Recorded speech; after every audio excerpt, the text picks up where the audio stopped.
This Waffle live stream is proudly brought to you by Ross's Discount Home Centre, Front Row Screens, your local streaming superheroes, and CD Dodd, Scrap Metal Recyclers.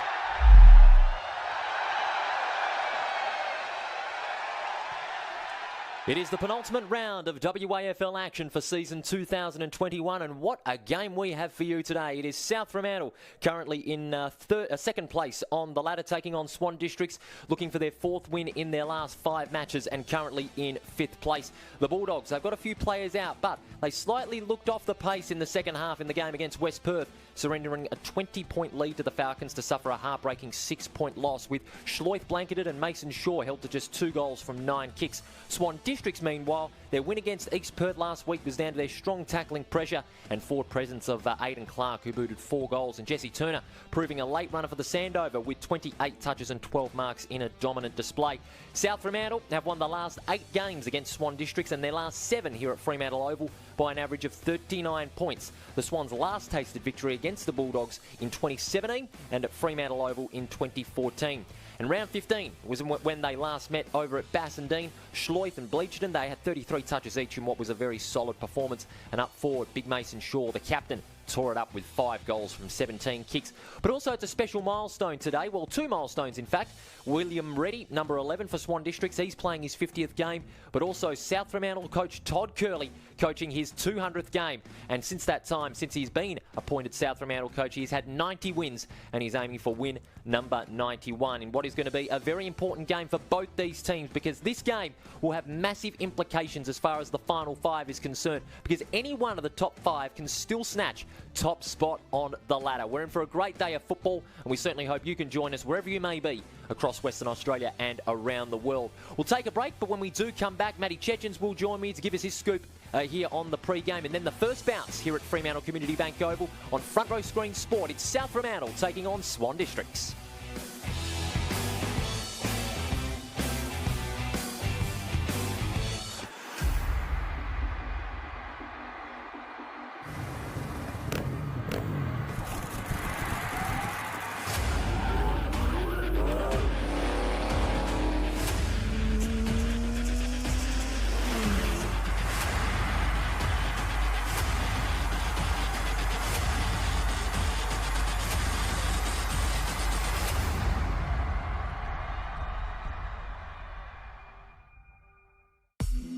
Shutterguard has been installing Perth's best shutters for over 30 years.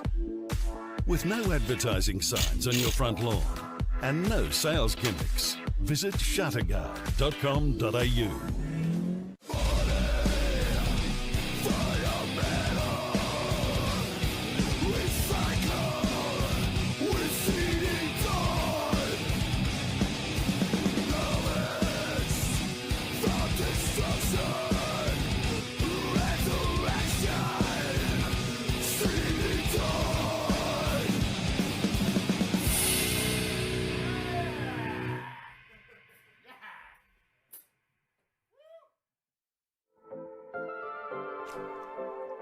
Welcome back to Fremantle Community Bank Oval. It is round 21 of the 2021 OPTUS WAFL Premiership season here on Front Row Screens. It's a big, big game as far as the ramifications for the final 5 is concerned. Second up against 5th. The Swan Districts win well. That'll see them still within a shot of the double chance. And South Fremantle, a win today, could see them overtake Subiaco into top spot on the ladder. Paul Persick's my name, and it's a great pleasure to have you here in the commentary box. And alongside me, the smooth operator himself, Matty Chechens. Matt, a very good afternoon to you. It should be a big game here at Fremantle Oval. Yeah, very good afternoon, Paul. It's wonderful to be here in the port city of Fremantle, and very good afternoon to all of our viewers around the world. Look, this is no doubtably the game of the round. I'm leaning towards South Fremantle, only just. I know Dylan Main might be a big loss today, but I just think their forward line's a little more dynamic as we see them going through their paces at the moment. But this man on screen, he's going to be play a big part this afternoon, you would suggest. They've got some prodigious ball winners don't they, do Swan Districts, Paul? Look, I'm really looking forward to this one. I think it'll be the tightest game of the round. Well, Lachlan Riley, of course, he's going to be a massive difference in the half-forward line, maybe play a bit in the midfield as well. But also, you've got the likes of Reedy, Turner and Watson from the mid as well. But also for South Fremantle, that forward line you talked about is led by that man, Mason Shaw, second most goal kicker in the season so far, possibly runner-up to the Bernie Naylor medal. And with his form this season, rather, he's going to be one to watch for South Fremantle today. Oh, definitely. And he kicked 5 goals back in their previous meeting back in round 15. He also took 10 marks in that game as well, so they might have to rotate a few bodies on him throughout the afternoon, but he's a tough man to contain. One of those bodies they'll have to use is the big Tony Knight. Tony Knight, he's going to be matched up on him at fullback, the 260 gamer. What does he have to do to contain the presence of Mason Shaw this afternoon? Well, I mean, Knott's not the biggest or widest or strongly built player, but he is a fantastic reader of the ball. I know he's in the top 10 for marks. In fact, he's 6th in the competition, and he's so experienced as well. But not only is his role about body on body, it's also organising and marshalling that defence and using his experience. So I think it'll be more by association that they need to put the clamps on that man on screen rather than just a one-on-one matchup. But also another big task for South Fremantle is to stop that man, Samuel Fisher, the reigning Sandover medalist in his second full season of WAFL football. Just getting some pre-game treatment in the hands of the trainers. Had a bit of an accident. Well, look, he might have got his first contested possession just in the warm-ups as Fisher, but look, last year's Sandover medalist, he had quiet patches throughout the season, but he's come to play in the last few weeks. He averaged 26.5 disposals last year, as you know, Paul, and he's averaging 25.5 this season. He had 27 touches against South Fremantle, unfortunately, in that loss, but he had also 6 tackles in that game as well, so he can play both sides of the footy. He certainly can, but also Zachary Strom, number 14 for South Fremantle, he too can play both sides, not just on the defensive half, but the way he's able to set up South Fremantle's entries inside that forward 50, he, along with a couple of other players, namely Pearson, Subin, and even George Vessels, who can play a bit in the middle, will be key to orchestrating those inside 50 entries. Yeah, look, Zach Strom is a fantastic player, 198 centimetres and over 100 kilograms as well. Originally from Exmouth, but his 133rd game today, and just you did touch on it just before we went to our first break, Paul, but I just want to extend the congratulations to Todd Curley because he inked a 2-year extension until the end of 2023. As you say, he's looking for his 91st win. It's a fair hit rate there, 90 wins from 136 games.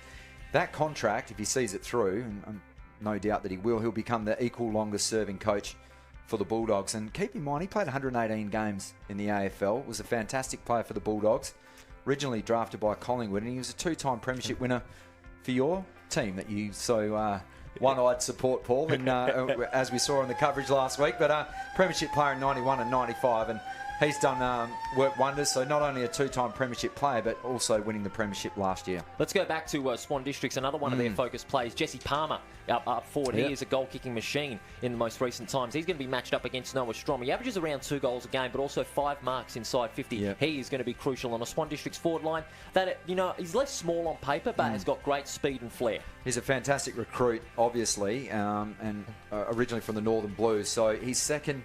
That's Anderson's second in the combi tackles. But just looking back at Jesse Palmer, he kicked 11 goals in his first 3 games in the competition for Swan Districts, and then since then he's kicked 16 from 13 games, and he hasn't had multiple goals since round 9, but he can provide the spark today. He's going to need to because he's only just over 50% in front of the big stick, so they'll need a big effort from him. Let's go to the team lineups now, thanks to our new friends at Com Systems. Go to South Fremantle first off. George Vessels back in the side, as is Glenn Byron, but that forward line and also the midfield, that's going to be the key areas for the Bulldogs today. Interesting to see how Vessels go because he hails from Boddington. I actually spent 3 years of my early days there. I was actually the head boy of the district high school at Boddington. There you go. How good's that? And that's all the way back in 1995. You were probably still in nappies back then. Well, I wasn't even in nappies, mate. Because I've got a few years on you. But I'm interested to see how he goes. But really, for me, I think it comes down to the middle. Obviously, both teams have got great ball winners. But in the ruck, Hamish Free and Matthew Germs. Swan Districts, the team lineup now, and unchanged from their win over East Perth back in round 19.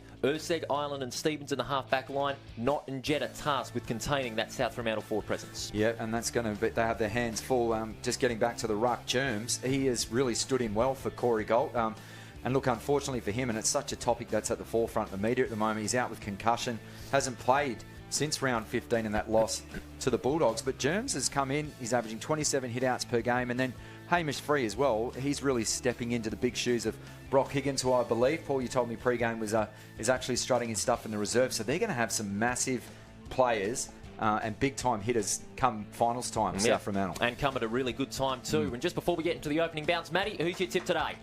Well, all week, Paul, and we discussed this on radio, but I was leaning towards Swan Districts, but I'm going to go with South Fremantle today. I think these conditions will suit them, and being in front of a big home crowd today, I'm just favour the Bulldogs. Well, I'm going to go the other way. I'm going to say Swan Districts in a boil over, and as you can see on the comm systems weather, 17 degrees, overcast. But we should be in for a great game this afternoon. South Fremantle up against Swan Districts, Germs and Free to start things off in the ruck. Good bounce by the umpire. Free gets the tap out. It comes to Fisher, the hand pass. Ball still in dispute. Good pick up by Hall. Couldn't break through the tackle. Good tackle applied by Fisher and the Tank Anderson. And we'll have ourselves another ball up. Paul, statistically, you couldn't find two teams in the competition that are more even. 21 to 20 scoring shots, 45 to 44 on average inside 50s. Disposals, there's just one disposal on average separating them, and then the exact amount of handball. So they're almost a carbon copy of each other as far as the game style goes. Free kick for holding on to the way of Hall. He's intending to dish it off to Subin, but he's going to go find some options further down the ground. Ball kicks down the line towards right half forward. Players will fly. Good spoil. Bleacherton snaps around the corner. Goes looking for Shaw at full forward, but over the top goes his opponent.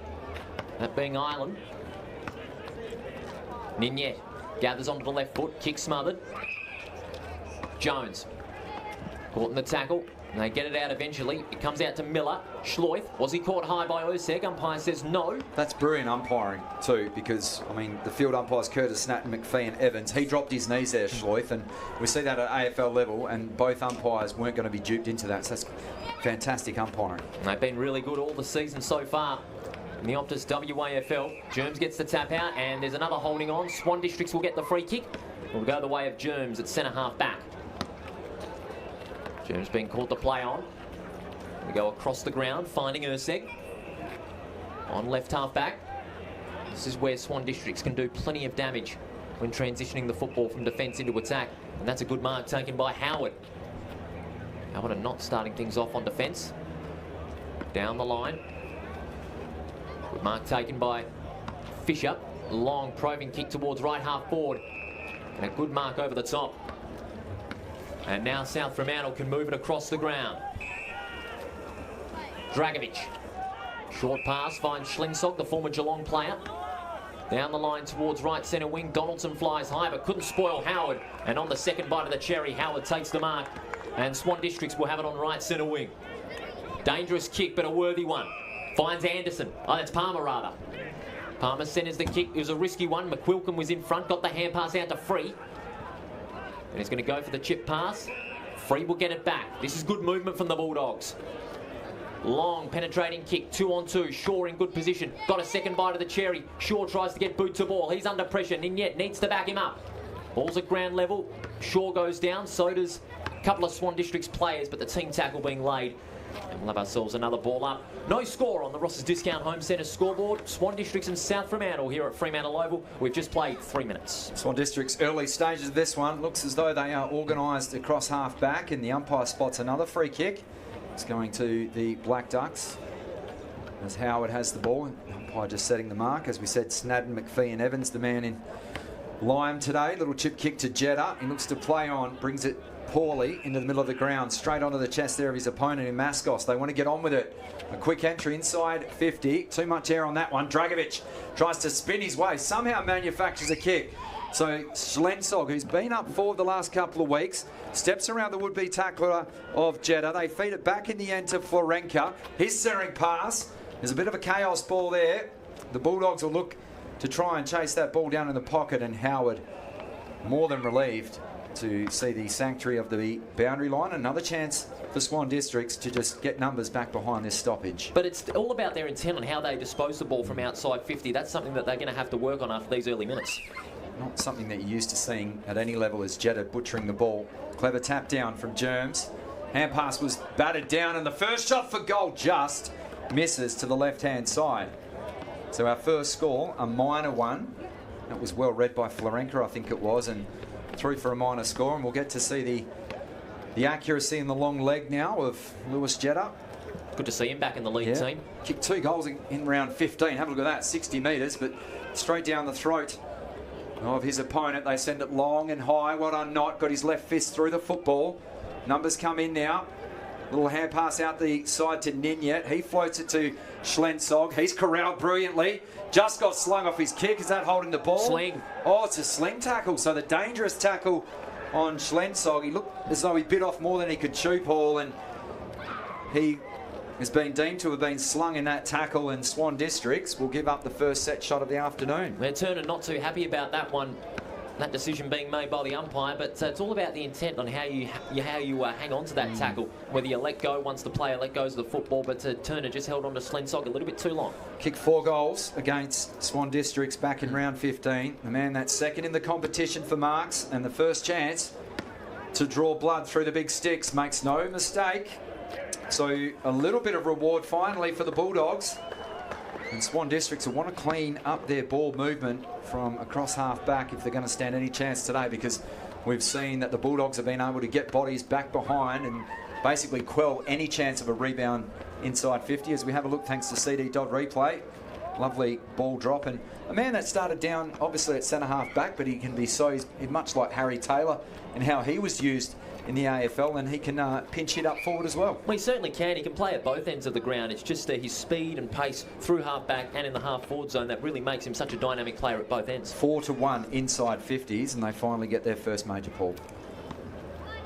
So South Fremantle with the first goal of the afternoon. They lead 1-1 to no score. We thank you for joining us on Front Row Screen Sport, your number 1 in 2021.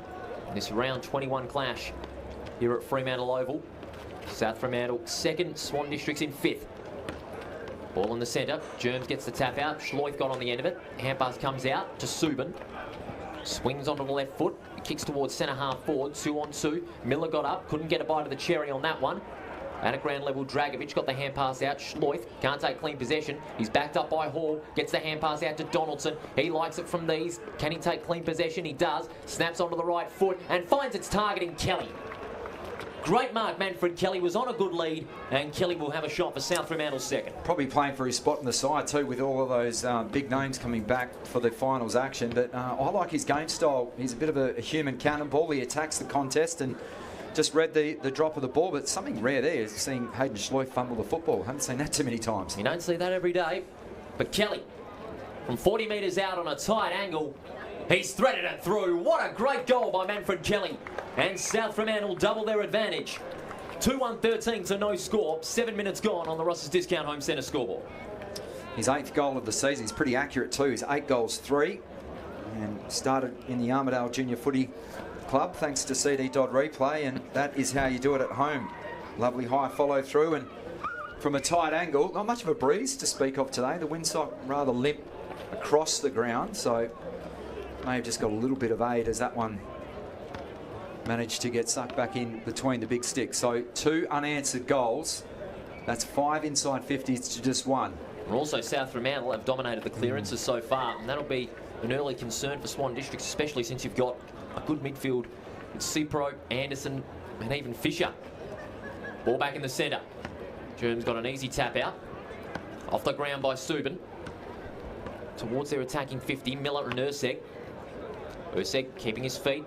Backed up by Turner. Subin onto the left foot. Goes towards the forward pocket. Good gather there by Howard. Clearing kick out of the defensive 50 and a fine mark taken by Jetta. Nick Subin, Paul, had 8 inside 50s in that round 15 win, and they'll want to put the handcuffs on him pretty quick. Spoil from behind by Hall. Comes out to Schloith. Fires off the hand pass to Dent. Kicks down the line, but nothing. Out of bounds on the full. And Swan Districts will have an opportunity to peg this deficit back if they can move the ball clean. Something that doesn't show up on a stat sheet is what Aidan Clark just did then. I mean, he laid 9 tackles in round 15, but he did well to corral his opponent towards the line and force that turnover. As Swan Districts come through the middle, this is Riley. Second inside 50, up high, off hands. Is that going to be paid? It will be on the second bite. So Warwick Wilson, his initial intent, thanks to CD Dodd. Let's have a look. He went for the double-fisted spoil. Let's have a look at this, and drops kindly into his lap, and he can be the live wire up forward. He's kicked 14 goals. He kicked 2 goals for. Remember, Swan District's coming off a bye effectively. He didn't play last week. They did play East Perth back in round 19, so you want to straighten up this afternoon. First real shot in anger for Swan Districts. That never looked like it. Slewing off his left boot and through for a minor score. The first one, thanks to Ross's Discount Home Centre. South Fremantle comfortably in the early stages of this one. Thanks for joining us on Front Row Screens. Matt Chechens and Paul Persick bringing all the action from Fremantle Community Bank Oval. Quick update in the other games. Pure Thunder leading 53-44 in the third quarter in Mandurah. Claremont 20-0 over the West Coast Eagles. West Perth 9-7 over East Fremantle, and it's all square 6 points apiece between East Perth and Subiaco. What a great year it is to be a Perth Demons supporter. As I shake my head, here come the Bulldogs, a team that is used to playing at the pointy end of the season. This is Donaldson. He's been active. Kicks back inside 50. Clatters off the chest. Turner. Blind hand pass in the end to Urseg. Got nowhere to go. Dumped in a good tackle from Dragovic. Now to Jeddah. Shows his poise. Off to the teammate. Has to kick off a step. That was Jones. And it may have just bounced inside the line. In fact, it has. So we'll have a stoppage right on the paint of attacking 50. It's been all one-way traffic. That's to the right of your screen. The Bulldogs leading by 12 points thanks to Ross's Discount Home Centre. Throwing about 55 metres out. Free, palms it down. It's the path of Florenka. Dishes it off to Bleacherton, but he's gone over the line for a throw-in. Bleacherton is been had a massive impact the last few weeks. 29 disposals, 7 tackles and 5 inside 50s against the Cardis. Germs, two-handed palm. Hand pass comes out to Cipro. Goes at ground level when he's collared by a few South Fremantle players. On the defensive 50 now. Beck onto the left foot.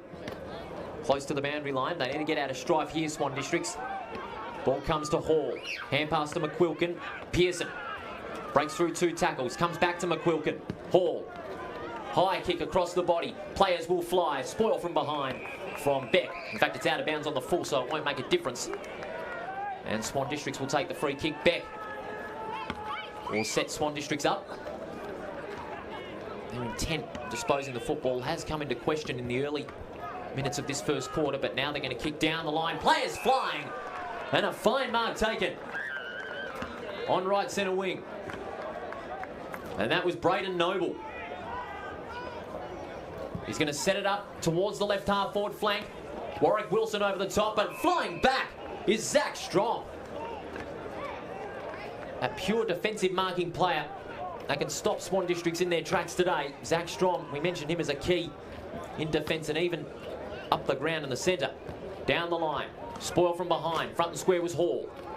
Fires the hand pass off.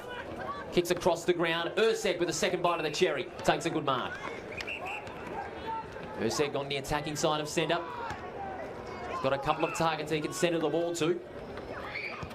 He's going to go towards the left forward pocket. Wilson's the target, but it misses everybody and bounces over the line for a throw-in. Now first opportunity to really see how this South Fremantle defence will stack up in a stoppage. Not really clean disposal inside forward 50 just yet. Hall's made a bright start. 5 touches, as has Florenka, leading that category about midway through this first term. So a shallow throw in from the umpire.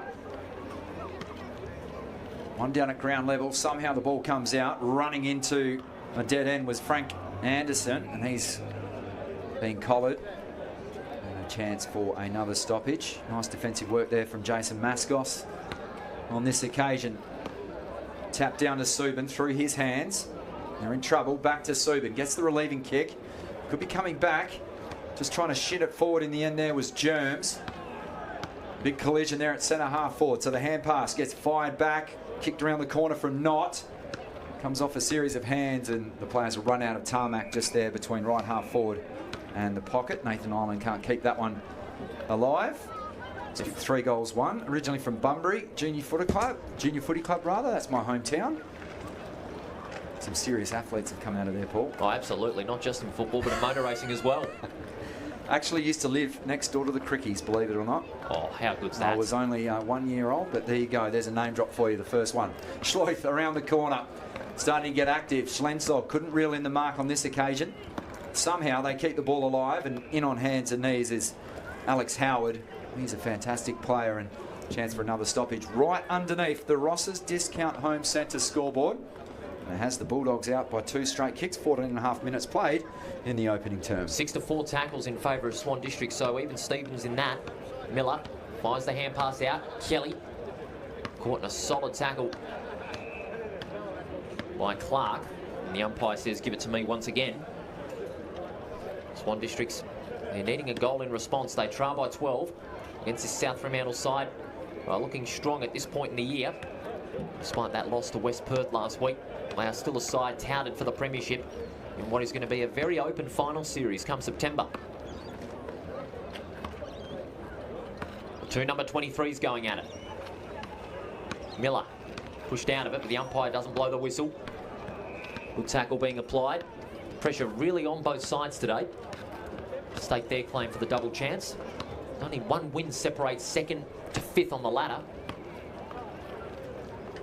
Florenka tackled hard. The kick comes out. Watson couldn't get a bite of it. Ball at ground level. Schloith to Blencherton. Long kick towards the forward 50. Shaw and Urseg. Spoiled by Urseg. He and Jenner combining along with Howard. Linking up.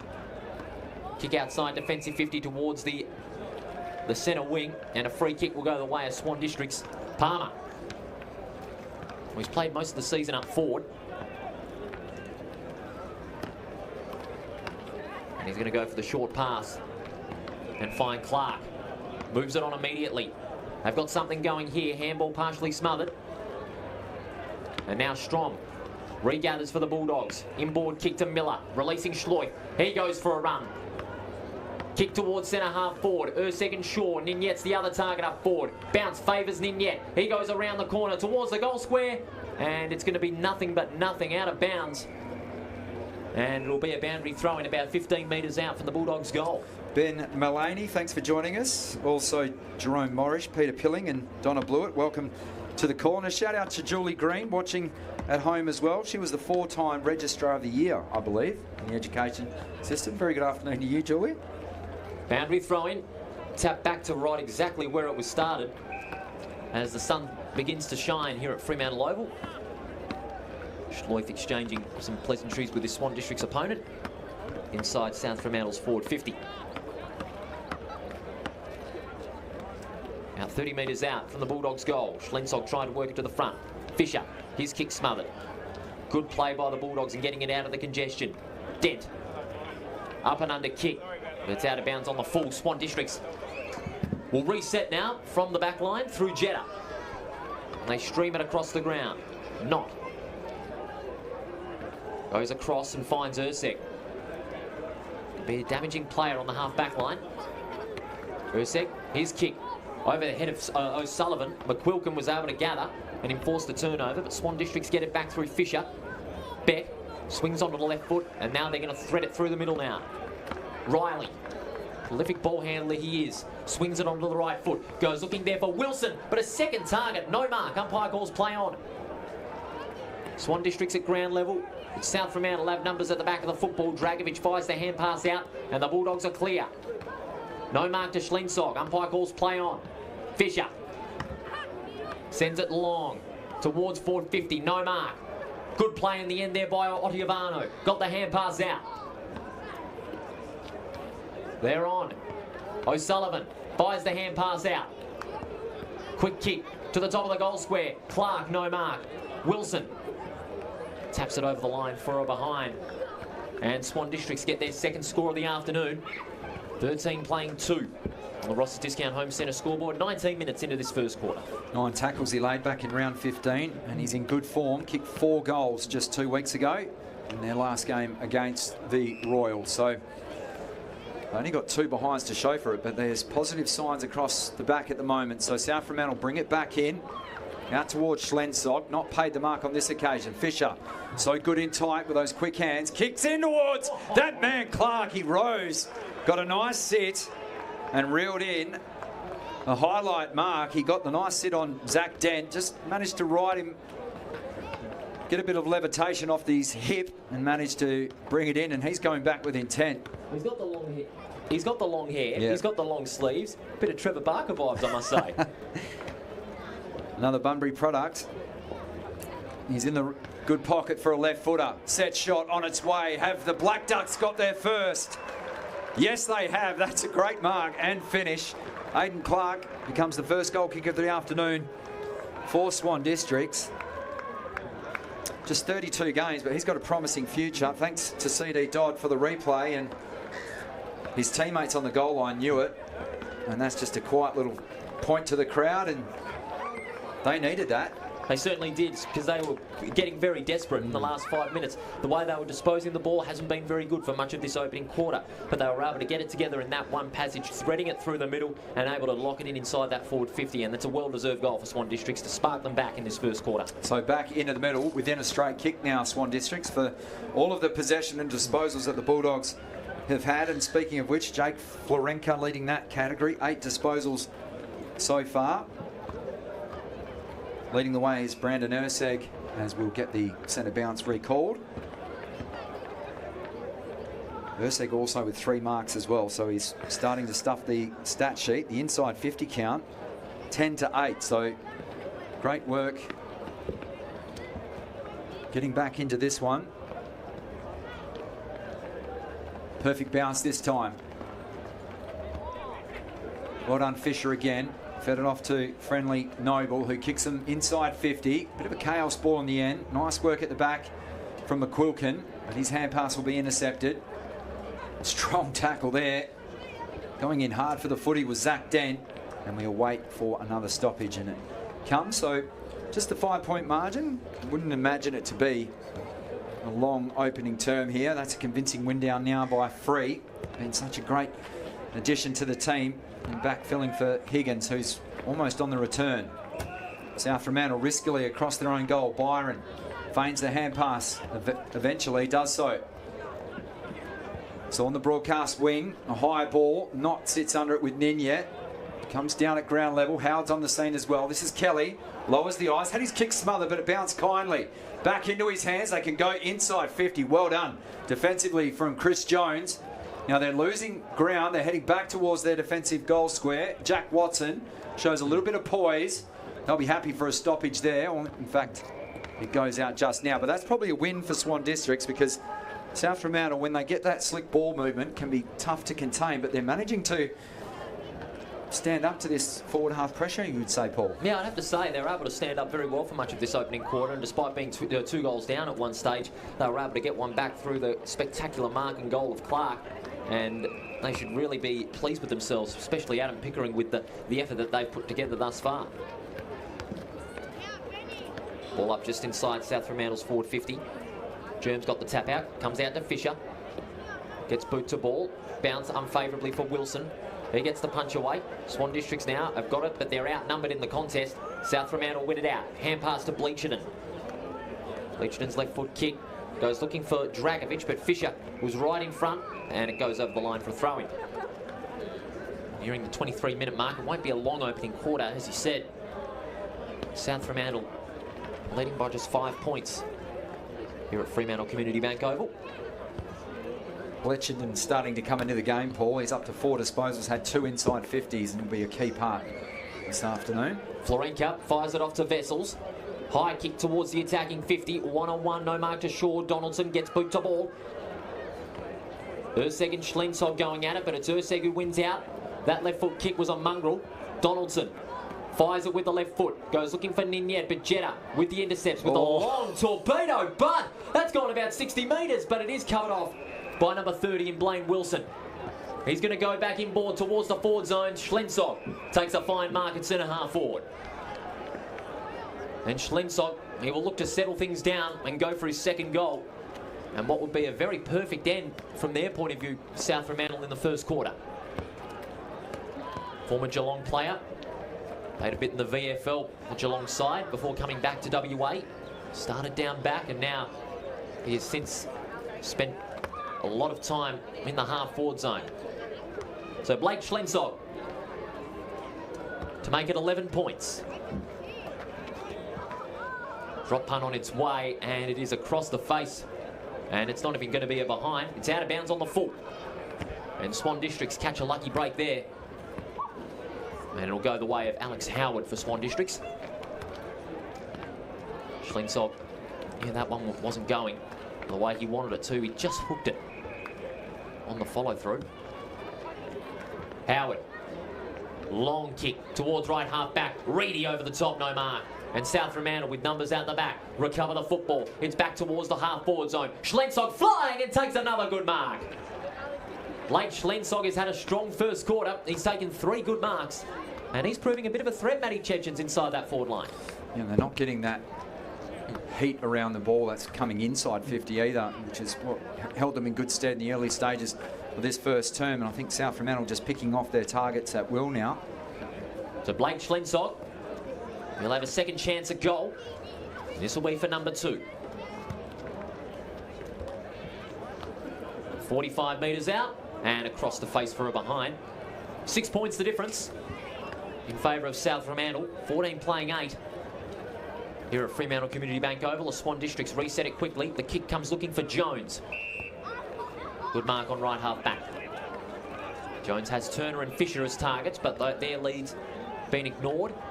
Jones wants to go long. Huge pack flying. Noble, punch from behind. Kick goes towards the boundary line, and there was a bit of intent in that, I would say. Yes, it was deliberate. And it'll be against Swan Districts there. The intent was there, I'd have to say. And it'll go the way of Zach Dent on right centre wing. So Dent will play on, sends a high ball towards right half forward. The tall timber converge on that. That's a great mark from Strom. They play on. Back inside 50, back towards Schlensog, this time well spoilt. Crumbs gathered by Cipro, and Swan Districts a chance to rebound now, but that'll go straight down the throat of the defender there, and Strom can just step around the oncoming traffic and delivers a ball lace out to Bletchenden. So Bletchenden on that outer wing moves it forward into the arms there of Jimmy Miller. So Miller looking just to 3-iron that one, and somehow it floats over the head into one of the most dangerous forwards in the competition, Mason Shaw. So it looked as though the defenders were getting back, waiting for the high ball to come in, and instead Miller drew the 3-iron out of his bag and drilled it onto the chest of Shaw, and you'll probably back him with his form this season to put this one through. He was the only player alone in that forward corridor, and Shaw knew right where he was at the time to take a good mark, even though the kick from Miller wasn't intended for Shaw, as the siren goes. So right on the siren, a chance for his 46th goal. Had 10 marks back in round 15, and that is gun barrel straight, and that will hurt Swan Districts. Quarter time as the Bulldogs get their 3rd of the afternoon, and literally at the worst time. As Swan Districts, they stood up so well for 3 quarters of that opening term and then went to sleep, particularly in the midfield, and an uncontested mark in the end. And Mason Shaw kicks his 46th goal of the year. He's second in that. It'll be tough to catch Tyler Keitel, but the thoughts very briefly of Paul Persick as we can sum up this first term. Swan Districts, you know, they were able to keep up with South Fremantle for much of that, but that late goal by Mason Shaw is really going to sting. No doubt Adam Pickering will address a lot of those areas, not just from the way they're getting themselves into those heated situations inside defensive 50, but the way they're disposing of it when going forward. But South Fremantle, a very good start from them. They're 3-2-20 and 1-2-8 here at Fremantle Community Bank Oval against Swan Districts. The margin is 12 points in this round 21 clash in OPTUS WAFL 2021. Don't go anywhere. We'll be back with the second quarter shortly.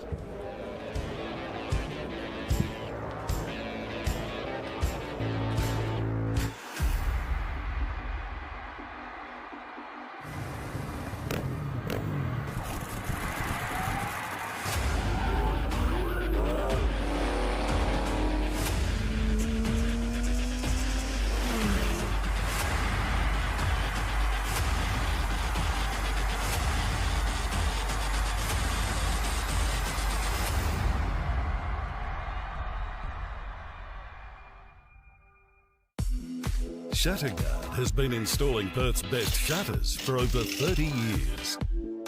With no advertising signs on your front lawn and no sales gimmicks, visit shatterguard.com.au.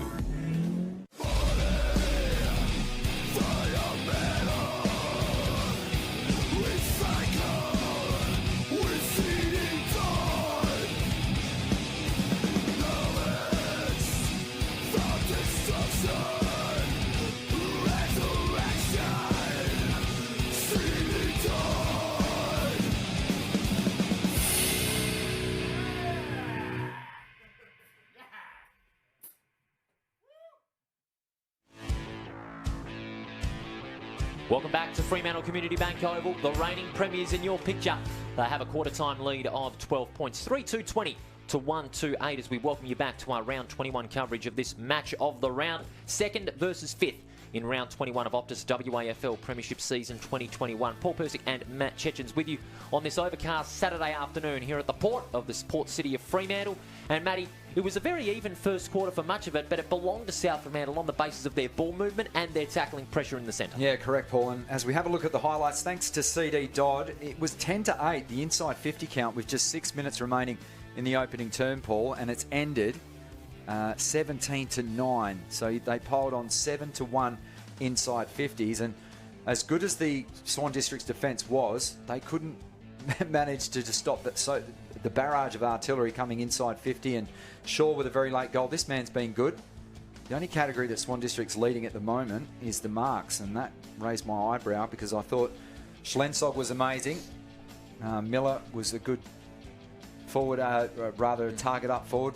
Kelly, he can have a great impact. Have a look at that. That's from a tight angle and beautiful kick. His forward half pressure, along with Ninyet, they've got some speed across half forward. People forgetting that Ninyet's actually fourth in the competition for goal kicking. He's kicked 30-odd goals this year, and he provides the perfect foil, as we see one of the better marks to Braden Noble. Perfect foil to one of the best key forwards in Mason Shaw in the competition. And you talked about at the beginning of the game that the forward dynamic that South Fremantle have got, and that's why they are in this position right now. Their forward depth is very, very strong. And even if Mason Shaw is unable to get those bags of goals every week, he's got Schlensog and Ninyet for backup inside that forward 50 as those avenues to goal. Swan Districts have got those avenues to goal as well, but what they need to get down is their ball movement from the centre clearances, because they're being controlled by the Bulldogs. The Bulldogs have got the game on their terms. Swan Districts need to put the handcuffs on Florenka. He's got 11 touches.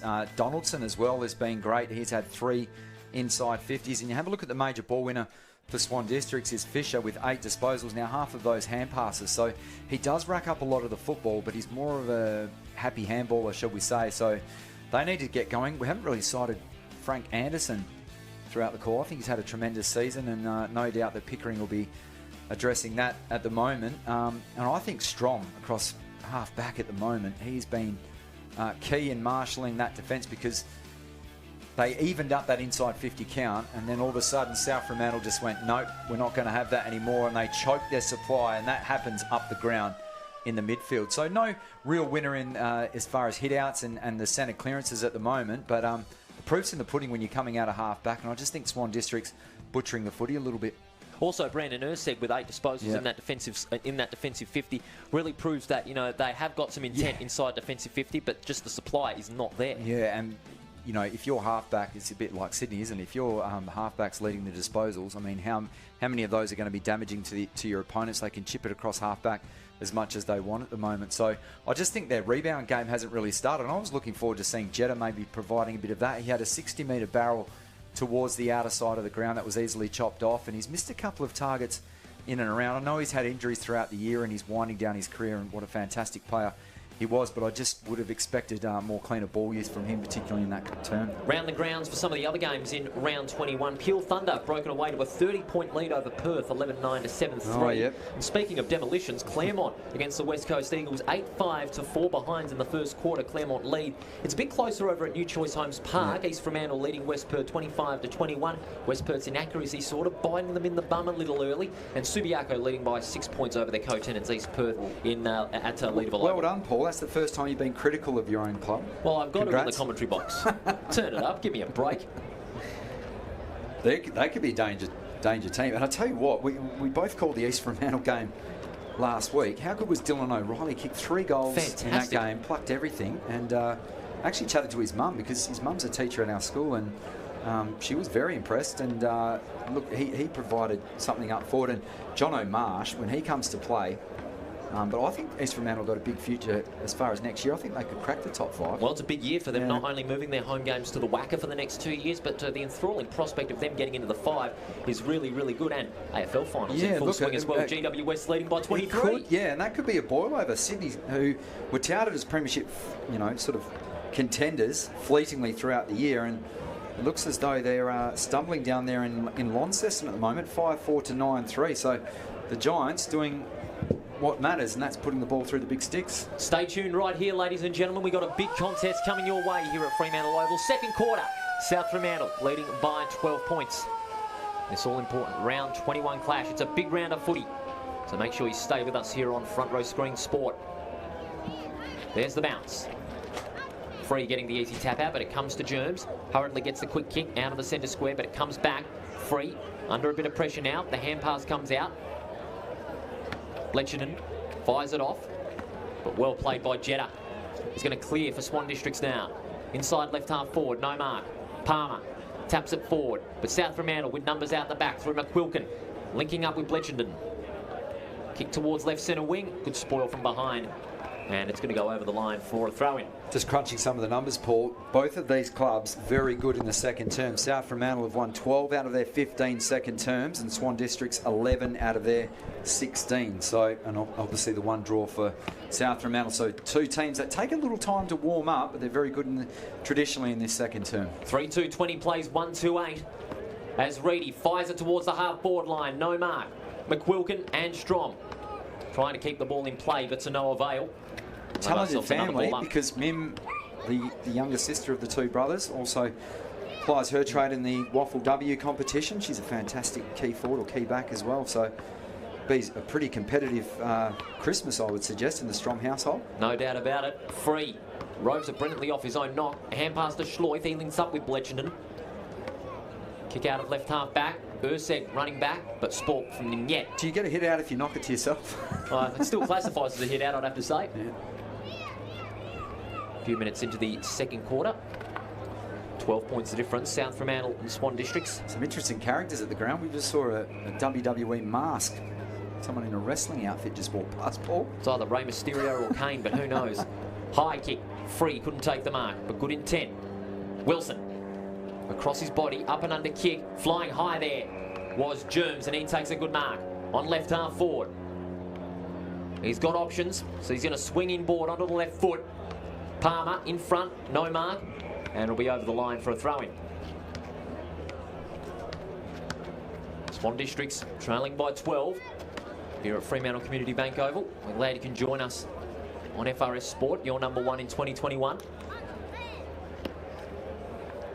Thrown in again. Free in front. South Fremantle have the numbers at the front of the football. One of them is Dragovic. Couldn't get the quick kick out of there. He gets caught in a good tackle. And we'll have ourselves another throw-in. Stoppage after stoppage. Swan District starting to take South Fremantle off their game at the moment. Dragovic might want to be counting his ribs to make sure they're all there. That was a big knock. Free trying to work into the front. Tap out to Wilson. Hand pass over the top.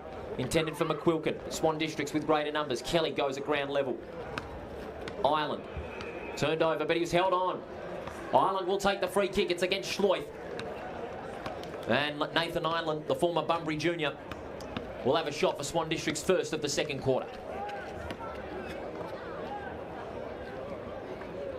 Nathan Ireland in his 15th league game. At this stage in the season, he's averaging around 9 touches. So Ireland to make it 6 points. From about 45 metres out, drop punt on its way. Gee, that's a good goal, isn't it? Was never going to miss. Nathan Ireland gets Swan District's first of the second quarter, and the margin now back out to 6 points at the 4-minute mark on the Ross's Discount Home Centre scoreboard. Didn't need the luck of the Irish there, Ireland. That was as straight as a kick you'll see, thanks to CD Dodd. Have a look at this. He skipped in. Beautiful follow through, and he knew it was through the minute it left his boot. Swan Districts, that's what they needed. They needed to get the first goal of this second term. Matt Chechens, Paul Persick here from Fremantle Community Bank Oval.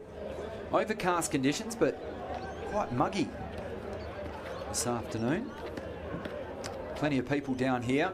There's a lot going on at the markets, and you have to be a die-hard supporter. It's a fair trip from Midland, isn't it? Absolutely. For Bassendean Oval to get down here, but great to see both clubs well represented in the crowd. So a bit of a skew with bounce. Germs manages to reel it in. His hand pass left a lot to be desired, so putting Beck under a bit of pressure. He just goes with the high up and under towards the outer side of the ground. The Bulldogs player goes to ground. That was Vessels. Play on, said the umpire. Into the hands now of Turner. He found a friendly teammate who in turn turns it over. So South Fremantle look for that 45-degree kick into the corridor. Schloith met by 2 Swan Districts players and no prior opportunity as Aidan Clark's right in on the scene. As we said, he had 9 tackles in this opposite fixture back in round 15. It's still blue oval. Again, the umpire will have to separate the 2 teams, extract the football. Not wasting any time with the ball up. That's what we like to see. Fisher lays the tackle. Might manage to win a few votes this year. I don't think he can win it. It's going to be a very open Sandover medal count in 2021. Looking forward to that. Possibly the most open in years. Vessels kicks down the line. Surely his nickname's Kepler. They look to rebound. That's in the back. The umpire didn't think so. They allow them to play on. Fisher, hand pass.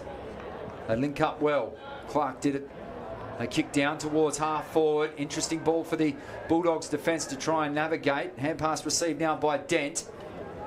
Pushed as he kicked, so it comes back in towards the middle of the ground. The 2 rucks go at it. Free one at this time. Hall, clever little toe forward to one of the most dangerous players in the competition. Schloith puts it out in front of Ninyet. Was he held? Swan District's player grabbed as well. The ball pinballs around.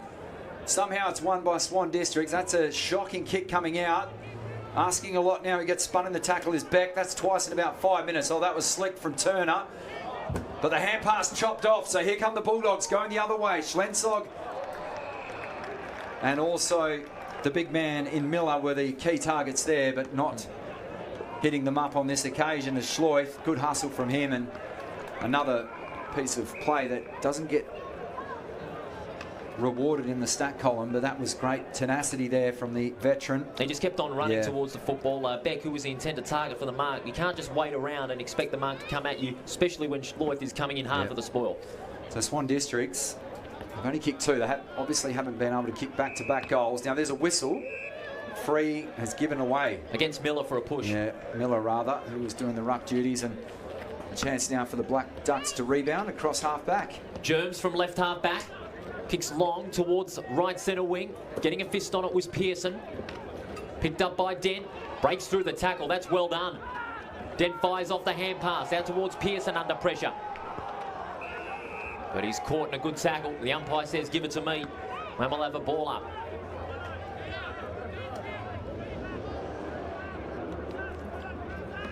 Some 8 minutes on the Ross's Discount Home Centre scoreboard.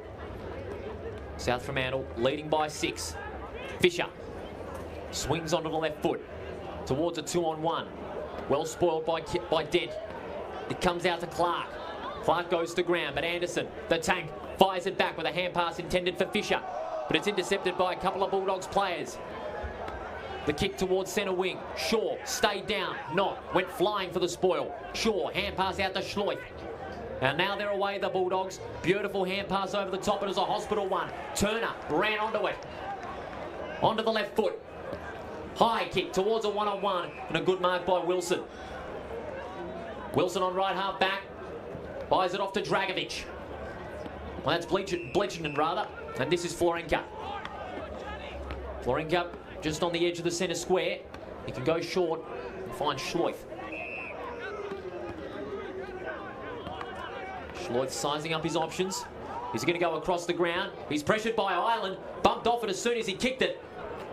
But the mark taken nonetheless by Mascos. Umpire calls play on. Mascos sends it to the half-forward zone.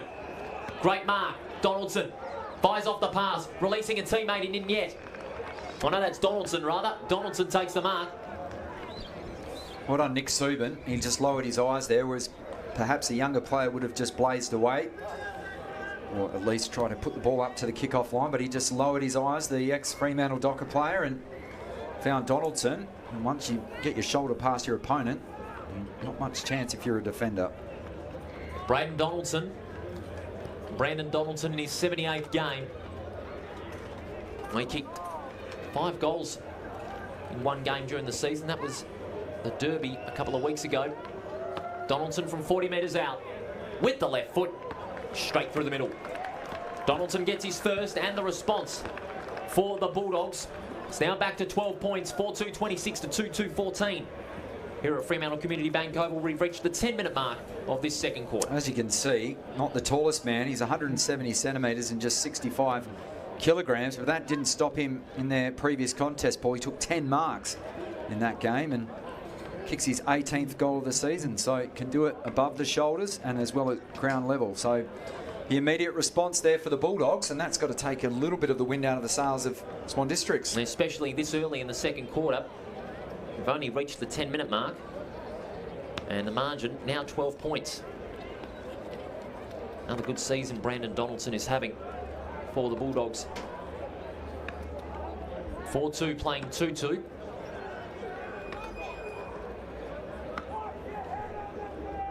Swan District's desperate for a response here. In the centre, favouring Germs, gets the two-fisted tap. Hand pass to Blinchenden. Kicks inside 50, 1-on-1. Jones with a good mark at full-back. Jones will go across the ground. Intended for Fisher. Favoured by the bounce. Quickly onto the left foot towards the 2-on-1. Bulldogs have the numbers. Free was one of them, but he gets pushed out by Turner. And it'll be a boundary throw in. The breeze starting to pick up here at Fremantle Community Bank Oval. It's blowing across the ground, only slightly.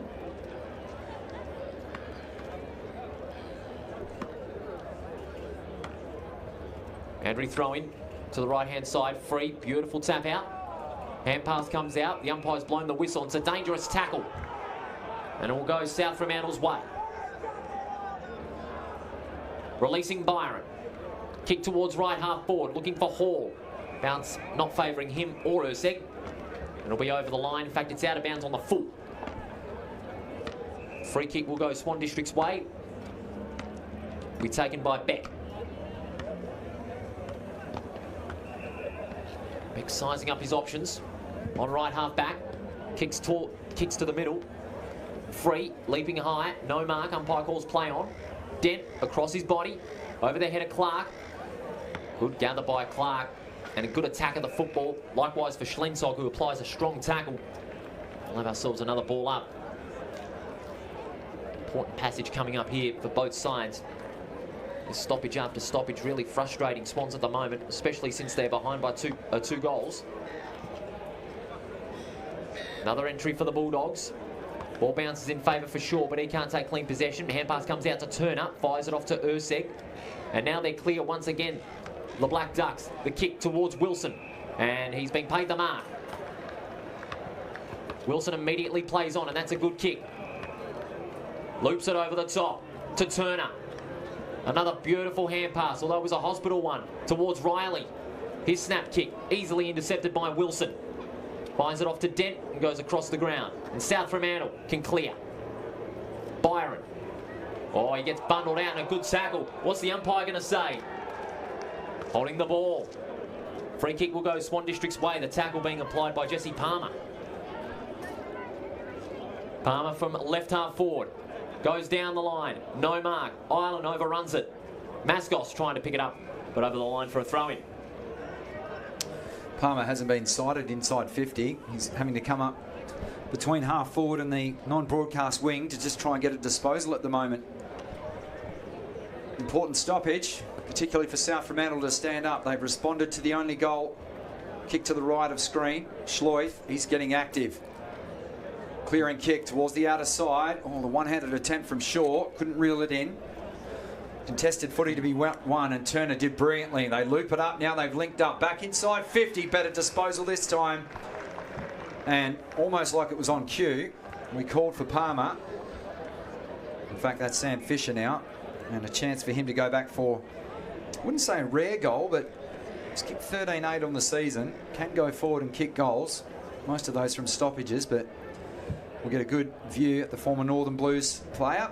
This will be a vital set shot for him because the Swan Districts need that spark back.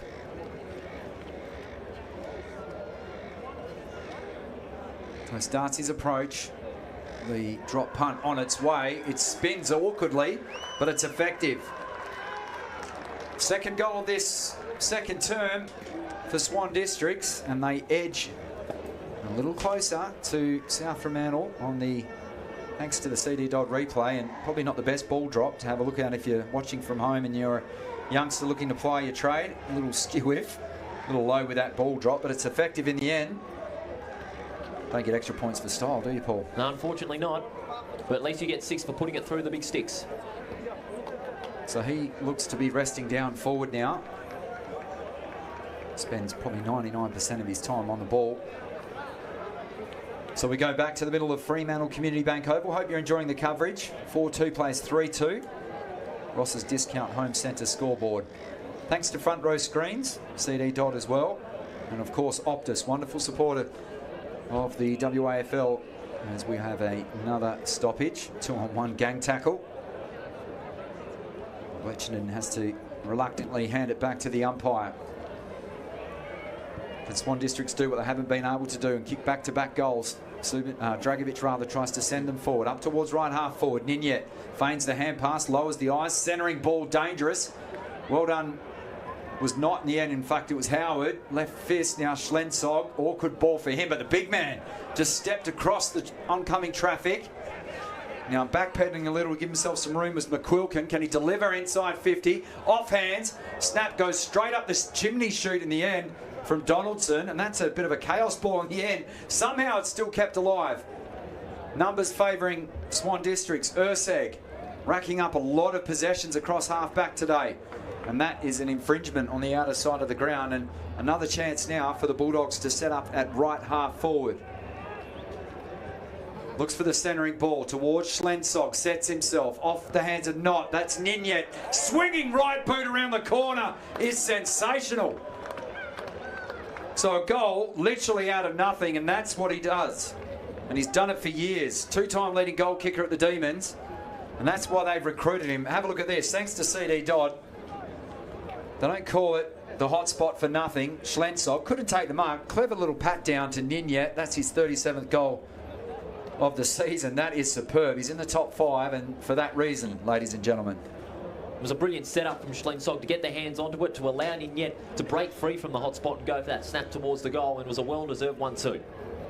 It was indeed, and again, Swan Districts get their foot in the door, keep it ajar, and then they slam shut with the immediate response. But you never know in this game at the moment, because Swan Districts have been able to come back as soon as South Fremantle start to get a run going. They go from 12 points again, gets back up to 6 points, 12 and then 6 once again. So Swan Districts not out of it yet, but South Fremantle again just slamming that door ajar. Back into the middle, swinging arm on the footy there from Free, starting to win those clearances now. Going to ground there was Palmer. Swan Districts with a tumbling ball, spins end over end, tracking back that ball is Dent. He's been very solid today and delivers perfectly to the outer side, and that's Vessels. Goes walking a tightrope at the boundary line, and the intercepting mark taken by Swan Districts, and a chance for them to reload on that non-broadcast wing. Mark was taken by Ireland on the outer wing with a big pack of crowds over there by the bleachers. Ireland towards left half forward. Wilson couldn't hang on to it. Strong. Hand pass out to McQuilkin. McQuilkin is going to go back in board, and that's a beautiful kick, finding Schlensog, who's returning to the defensive end of the ground. Schlensog goes across. Schleuf goes for the short pass, intended for Donaldson, but he got bumped off it, and it's going to be a free kick going his way for an infringement. Not sure what Beck was thinking there, because right in front of his own dugout as well. He wasn't going to get there to take the mark. At worst, they take the mark, or it goes out of play and you get a stoppage. So he decided the third option and just definitely giving away possession. Donaldson goes down the line. Players will fly, no mark. Schlensog out the back. So is O'Sullivan. Fires off the hand pass, intercepted by Miller. He can go for it. Swings onto the left foot, goes looking for Shaw, no mark. Off hands. It comes out again to Ninyet. Hand pass. Out to the player in Ninyet. Shoots towards goal from 35 metres out, and it's across the face for a behind. And that's another chance gone begging for the Bulldogs to try and further cement this lead, and they currently lead it by 13. On the Ross's Discount Home Centre scoreboard, Paul Persick and Matt Chedgens with you for Front Row Screen Sport. The kick over the head of Anderson. The pressure's back on Swans now. The hand pass back to Anderson. Fires it off to Fisher. Clever little bit of volleyball style there, out to Turner. Turner's kick, intended for Palmer. Good mark. Palmer on the outer wing, needing to push a few forward numbers back. Kick towards left half forward. Wilson couldn't hang on to it. Just inside Swan District's 50. Numbers converging on it, but there's a high tackle. And it's going to go the way of Glenn Byron. Only his 16th league game. Originally from the Carnarvon Football Club. And now the Bulldogs can reset. McQuilkin's kick finds Strong. Strong is going to go for the short pass, finding Schleuf. Former Sandover medalist. Of course, premiership player last year. This talented South Fremantle side. Schlensog chipping and running with Hall. Towards left half forward. 1-on-1. No mark. Ninyet at ground level. Fires the hand pass out to Shaw. Tries once and twice. The kick smothered. Well done by Jetta. And now they're on. Hand pass out to Howard. They fire it up. Not. His hand pass smothered. Gets a second bite of it. Nice back heel flick there. Onto the tank Anderson. Across the ground to Beck. Towards left centre, right centre wing. A poor kick. Intercepted by Schleuf. Schleuf's kick. A grubber. Florenka. Breaks through 2 tackles. Swings onto the right foot. 1-on-1. Jones and Ninyet. And the Jones takes the mark and fires it off to Howard. Howard's long kick towards left centre wing. Finds Riley. Riley's kick to a 1-on-1. Reedy and Wilson. Reedy favoured by the bounce. Goes with the left foot intended for Ireland. Second bite. Third bite. Has got it. Nathan Ireland with a great mark. And he'll have a shot from point blank range to again peg the margin back for Swan Districts. Much like a high diver at the Olympics, Paul, he just tried to add a couple of degrees of difficulty on that mark. It's effective in the end. He looks a little ginger too. Maybe something with the ribs. He doesn't look at all in good comfort. And he's going to have to come off the ground. Yeah, he's just clutching onto the chest area there, and taking the kick will be Jesse Palmer as a result. Palmer couldn't get over quicker either, right in front of the big sticks to take the resulting kick, and that's not a good sign. Let's hope he's going to be okay, Nathan Ireland. Yeah, that's certainly a big blow for Swan Districts, and you can see him grimacing in pain. But Jesse Palmer will take the kick, and this will be virtually from point blank range. Florenka, 19 disposals, Paul. Jesse Turner leading the way with 14 for Swan Districts, but Hayden Schleuf has owned this second term. He's up to 17 touches of the footy, just showing what a class player he is. So Palmer from point blank range, goal. Swan Districts get one back, and it is now 3-2 for Swan Districts against South Fremantle. Palmer now going to the bench, as is the norm these days after a goal. But Swan Districts, again, they're just leaving that door ajar heading into the second half. One of his easier ones, as we said, he could almost be in the top 3 or 4 if he'd kicked straight this season, because he's come in, that's his 29th goal. He's kicked 29 goals, 26 behinds, puts him 8th on the Burning Naylor medalist list so far for 2021. And if he can clean up that area of his game, he could be one to really assert his dominance in that category. So we're in the closing stages of this second term, thanks to front row screens. Ball back in the middle. We hope Nathan Ireland's okay. He's come off in a bit of distress. Another goal here right before half-time will make things interesting. 7 points the margin. Ross's Discount Home Centre scoreboard. Skew with bounce, favoured Germs. The umpire will ask for it back.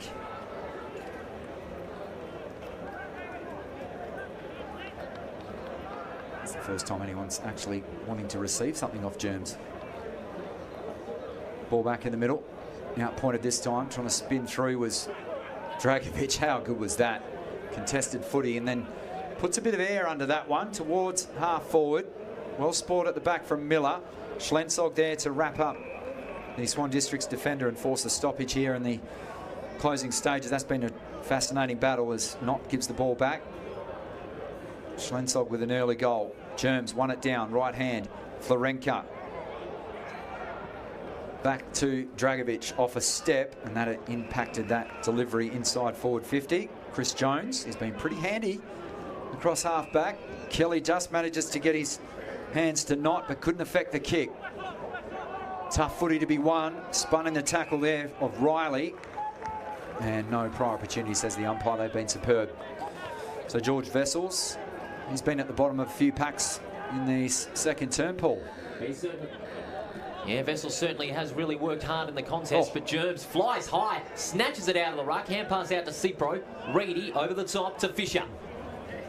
Kicks towards the attacking side of centre, one-on-one. Byron, caught in a tackle by Noble, but it was high.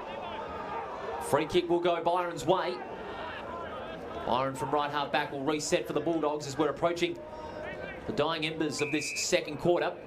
Margin now 7 points in favour of South Fremantle. It's been a real tight tussle in the early goings here. Donaldson's kick finds Pearson.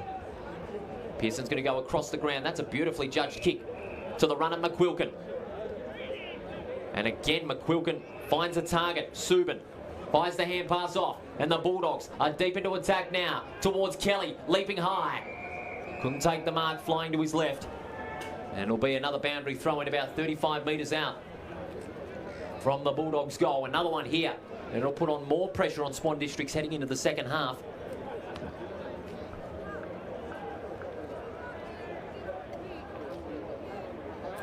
The two number 23s at it, Miller and Germs. Germs gets the tap out, Subin. Caught in a tackle by Turner. Donaldson, hand pass intended for Schloith. But Swan District's got numbers, one of them is Cipro. And now they can link up with Fisher. And now they're on. Clark takes a bounce and swings onto the left foot towards left centre wing, 2-on-1. Fine mark taken in the end by Strom. Goes inboard to Hall. Beautiful kick by Hall. Finding Donaldson onto the left foot to an open man in the half-forward line. That's Shaw. Shaw's going to look for an option inside 50. 2-on-1. Schlensog high above. No mark. And it's punched away for a behind. Now 8 points in favour of South Fremantle. Not far away from the siren for half-time. Matty, again, Schlensog has been very handy, and so is Shaw. He can play a bit up the ground as well. I just want to credit Tony Knott there because, again, as we said, he's probably giving up a bit of size and strength to Schlensog, but he just reads the footy so well and just punched that through for a minor score, and now I can just get on the end of this one in the pocket and just take a bit of the air out of this attack now. Tony Knott from the right back pocket drives it towards midfield. Big pack of the forward. Whoa, Noble! What a mark. That's his second flyer of the day. Noble sizing up the options now. They'd love another goal just before half-time. Long kick to the path of Wilson. Second bite of it. No mark. Umpire calls play on. Cipro fires the hand pass. Dent goes down. Good team tackle by the Bulldogs. And another throw-in. 106-63 in favour of the Thunder over the Demons. Claremont 64-12 over the West Coast Eagles. The Sharks leading by a point over West Perth. And Subiaco just blowing the gates open against East Perth, 9-9 to 4-1 in the other games in round 21 thus far. There's a bit going on by the boundary line. Clark applying a strong tackle on two Bulldogs. And it'll be another ball up close to the line. Fascinating second half we have in store, so stay with us wherever you may be across Western Australia. Free. Upended, but he got the tap out. Pearson can't break free from the tackle. And it's a free kick going Reedy's way. One more chance for Swan Districts. Reedy's kick down the line towards Noble. Noble marks inside 50, and I reckon he's going to back himself here. And it'll be possibly on the verge of the half-time siren. Noble looking for his first goal, and he's taken 3 good marks this afternoon so far. Brayden Noble from the Trinity Aquinas Football Club in his 78th league game. This will be a telling goal for Swan Districts on the siren. From inside the 50, Noble gives it everything. He's put it through! Brayden Noble, he's come into his own the second quarter and finishes it off with a telling goal on the siren. That's his first of the day, and Swan Districts 4 goals to 2 in the second quarter, and they bring it back to 2 points. My goodness, what a first half of football match, Edgens. Almost a carbon copy of the late goal in that first term. So the mark and then the siren and then the finish as he starts his approach as well, Noble. So well done to hold his nerve, and that's a huge kick because that gives them momentum heading into the changing room now at the main break. But just 2 points that margin. superb fight back there for Swan Districts. It certainly was, and it was much needed after the start that they had. They've kept with South Fremantle, they've applied the pressure their own way, and they got that second half done on their terms in the final 5 minutes. They put the forward pressure on, they disposed the ball a lot better, and with key players like Reedy, Noble and Ireland firing up, as well as that midfield of Palmer, Clark and Fisher, man, Swan Districts are back in this game, and that telling goal by Noble is another big sign that we're going to be in for a tight one. I thought Jesse Turner was superb as well in that second term. Not sure of his numbers, but we'll probably have a look at that on the other side of the break as both teams begin the descent into the dressing rooms. Well, half-time here, and it is game on. We'll run through some of the numbers on the other side of the break, Paul. But just before we do that, a quick update around the grounds. The Thunder, they are looking like they are victorious. In fact, the Siren's gone over at David Gray's Arena. 43 points the margin there. All square at East Fremantle Oval. Subiaco leading by 32. And, of course, here at Fremantle Oval, it is just 2 points. South Fremantle leading 5-4 to 5-2 over Swan Districts. We'll be back with the half-time analysis and our special half-time package right after this.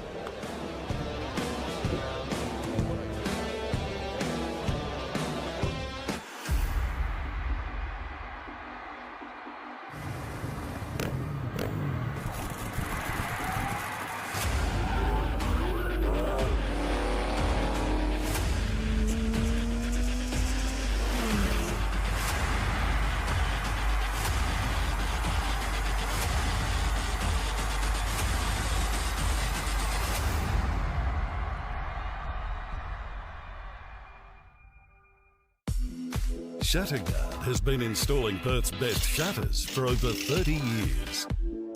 With no advertising signs on your front lawn and no sales gimmicks, visit shatterguard.com.au.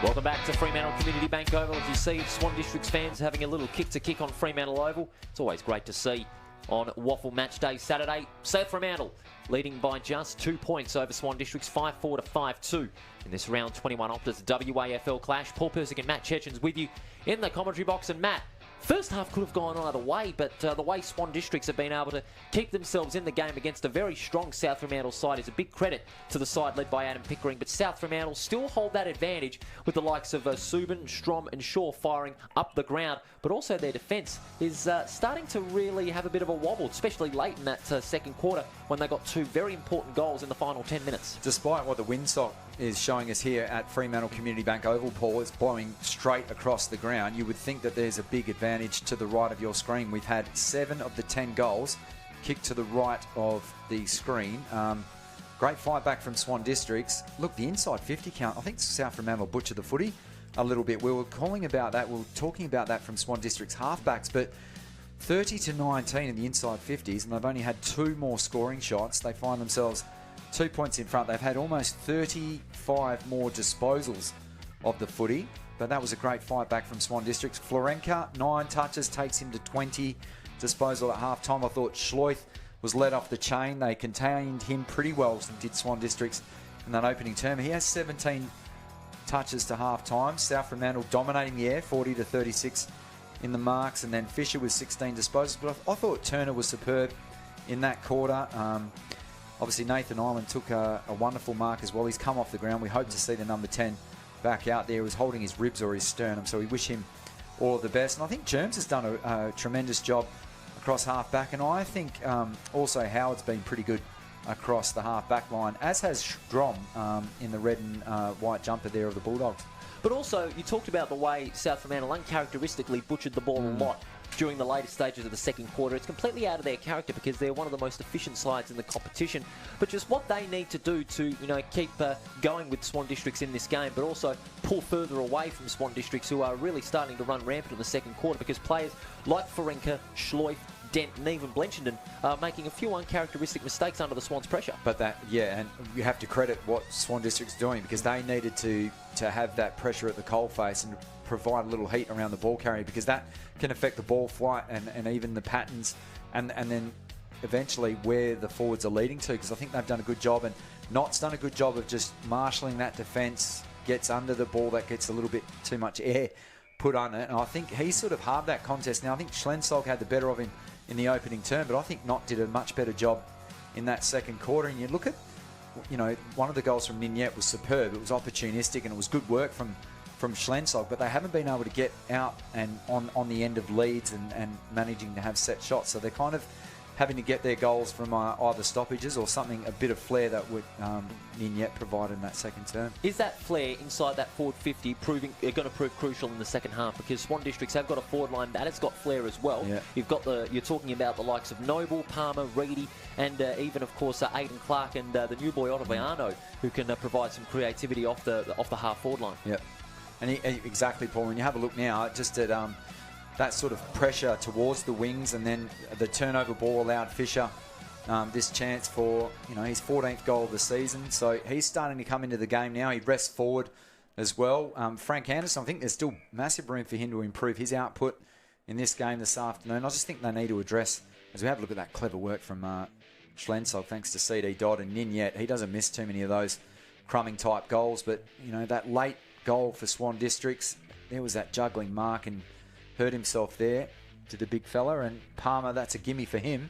Yeah, he didn't have to go for that run-up. It was absolutely effortless. But those marks from Noble in the final few minutes, that is character from Noble, but also that's how Swan Districts like to move the ball and play that attacking game. They like those high-flying marks, and they've got a couple of those, maybe more than South Fremantle. They've got a few more marking players that can really fire them up in the second half. I just think whoever can get maybe pinch one or two goals from forward 50 stoppages, particularly from boundary throw-ins, might be able to bust this game forward, and that's where I like South Fremantle to maybe hold on to this lead and maybe just get a much sort of deserved win this afternoon. But it wouldn't surprise me if Swan Districts came out all guns blazing. I mean, three-quarter, both teams in the third quarter, Swan Districts notoriously slow coming back from a half-time break. They're 6-10 across their games, whereas South Fremantle have won 10 out of their 16 third terms, and 2 of those were actually draws. So they've only lost the third quarter scoreboard there just a handful of times. So I think they'll come out all guns blazing, and Swan Districts, again, they'll have to weather that storm and that barrage coming inside their defensive 50. It'll be a massive third quarter here at Fremantle Community Bank Oval, so make sure you stay with us, viewers, as the third quarter will get underway in a matter of minutes. But in the meantime, time for our special halftime package. In round 17 at Leederville Oval, Subiaco took on West Perth, and we sent our super slow-mo camera boundary side. Let's take a look at some fantastic vision of the players in full action, thanks to the team at Front Row Screens.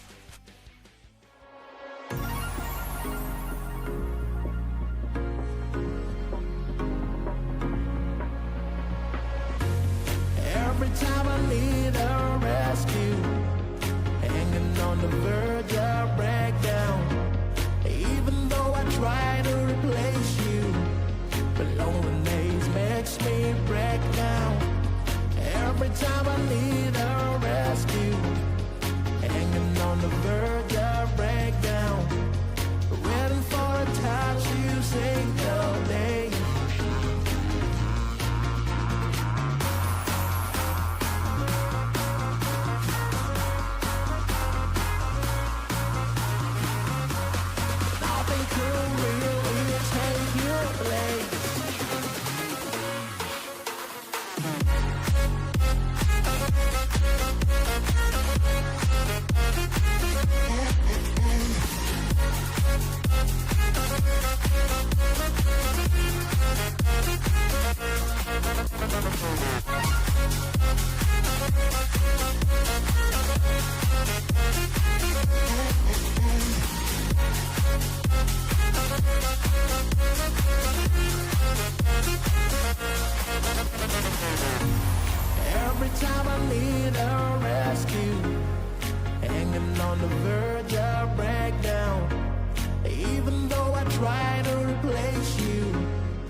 Welcome back to Fremantle Community Bank Oval. What about that super slow-mo footage? Thanks to the team at Front Row Screens. Awfully good footage, that is indeed, from the round 17 clash between Subiaco and West Perth, where Subiaco that day victorious by 20 points over there at Leederville Oval. But here this afternoon, in round 21, it is South Fremantle leading by just 2 points over Swan Districts, 5-4 to 5-2.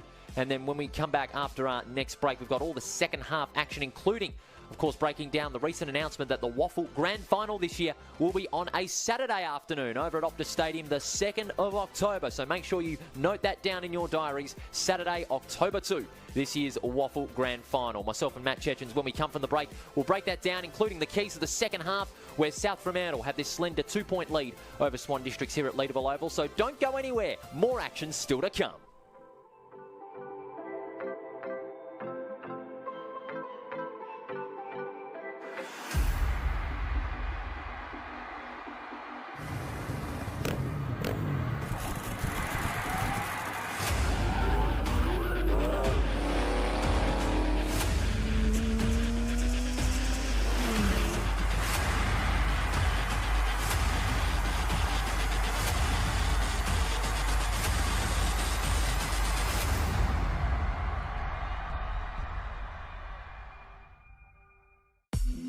Shutterguard has been installing Perth's best shutters for over 30 years. With no advertising signs on your front lawn and no sales gimmicks, visit shutterguard.com.au.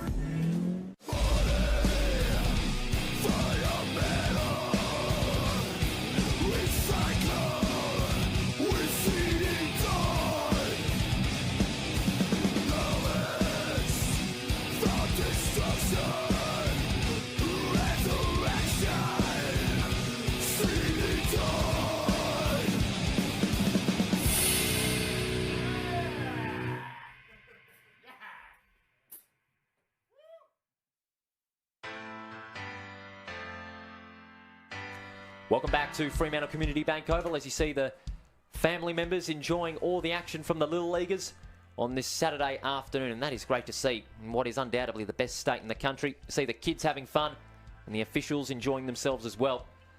Half time here at Fremantle Community Bank Oval. South Fremantle with a slender 2-point lead, 5-4 to 5-2. Paul Persick and Matty Chechens with you. But before we break down what's going to be important for both teams in the second half, Matty, recently the WAFL announced that this year's WAFL Grand Final at Optus Stadium will be on a Saturday. Huge. Not on a Sunday. Saturday, October 2, ladies and gentlemen. Yep. Plan it in your diaries.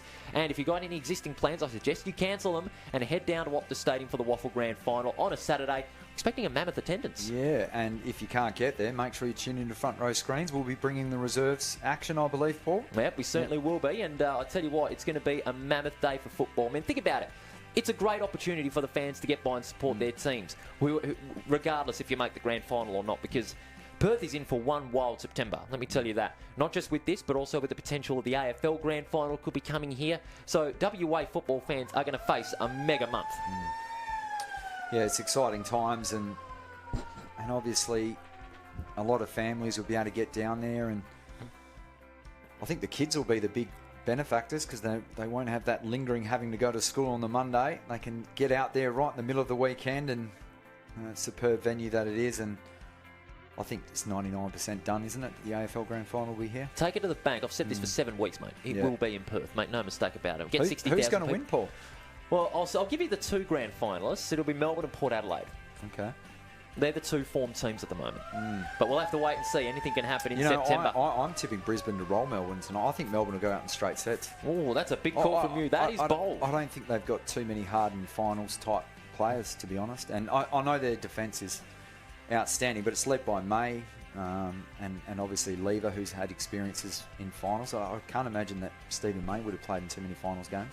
Well, who knows what might happen tonight in that qualifying final over at the Adelaide Oval. But back to this game here, mate. Yeah. Both sides back on the field now. South Fremantle, would you think they should be leading by more? You would say so on the inside 50 count because it's plus 11.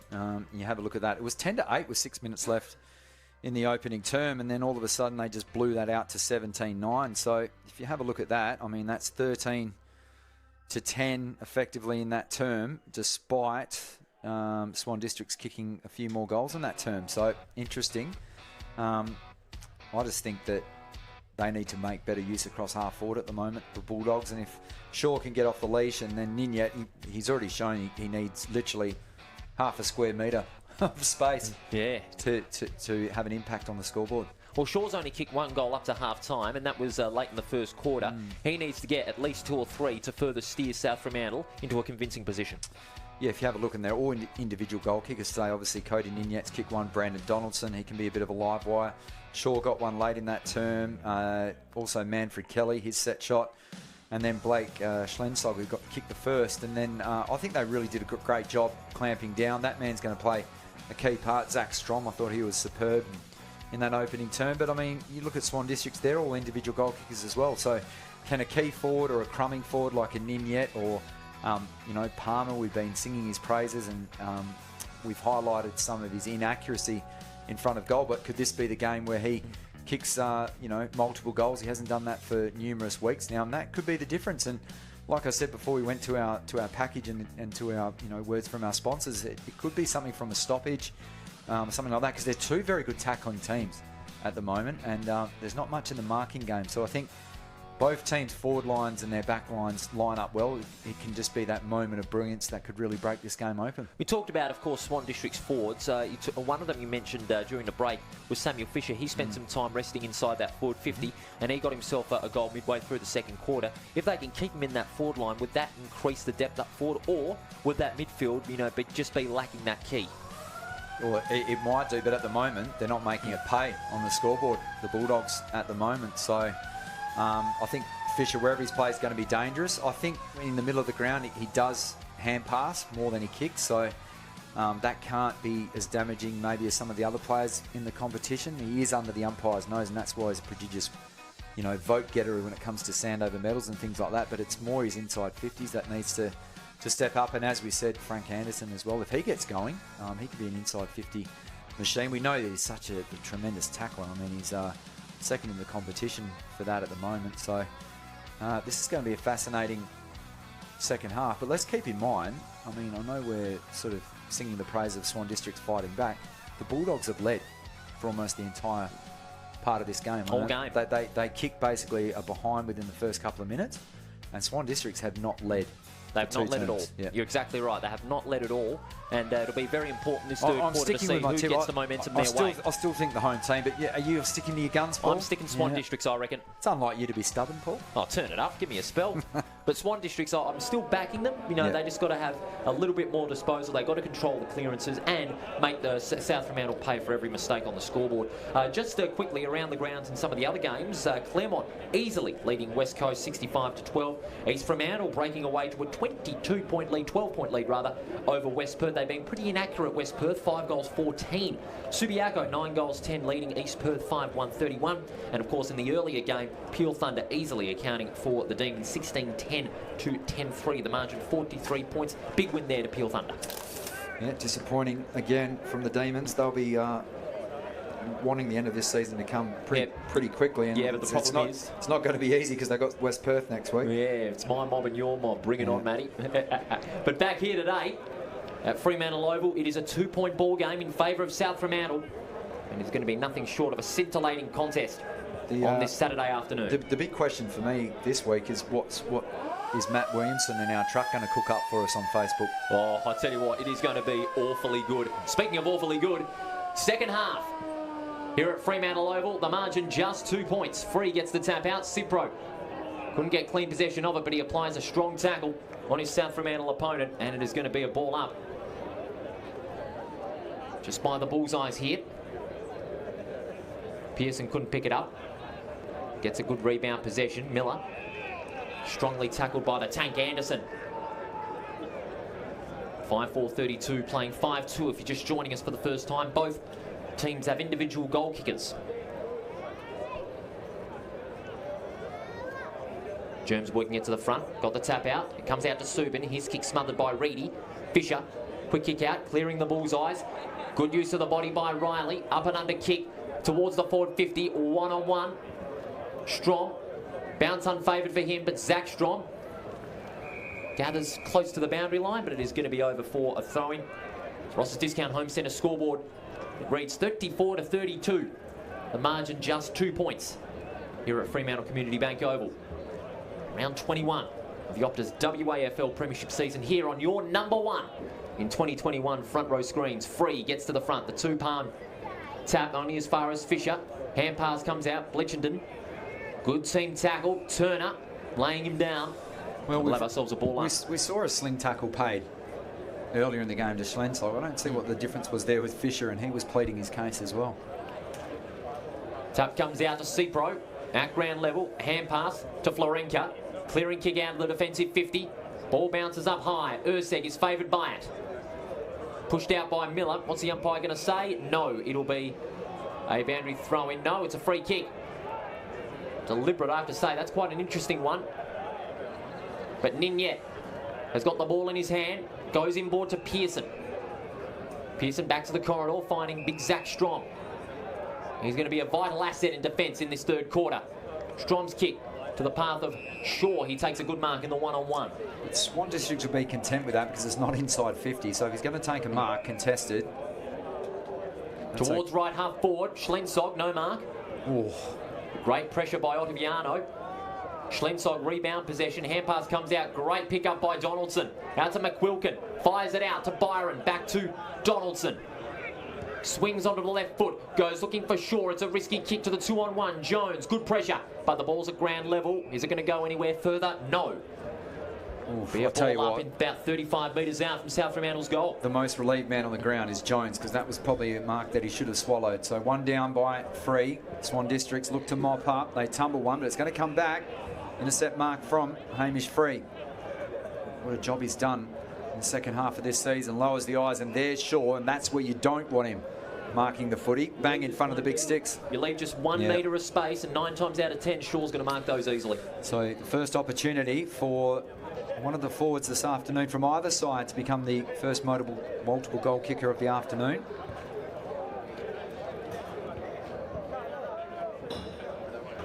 Two points that margin. Ross's Discount Home Centre, the first opportunity in this third term.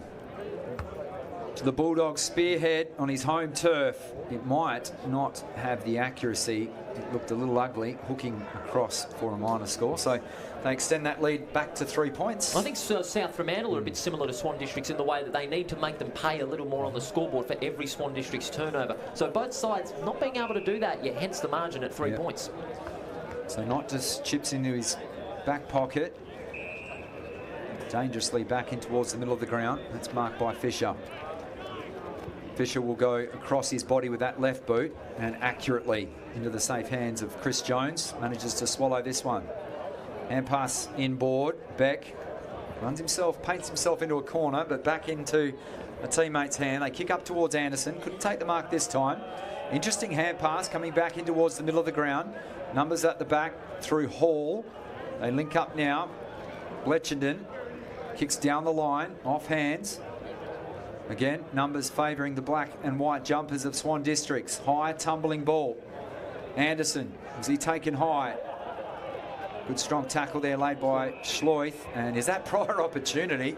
In fact, that's not Schloith, my apologies. Chad Pearson.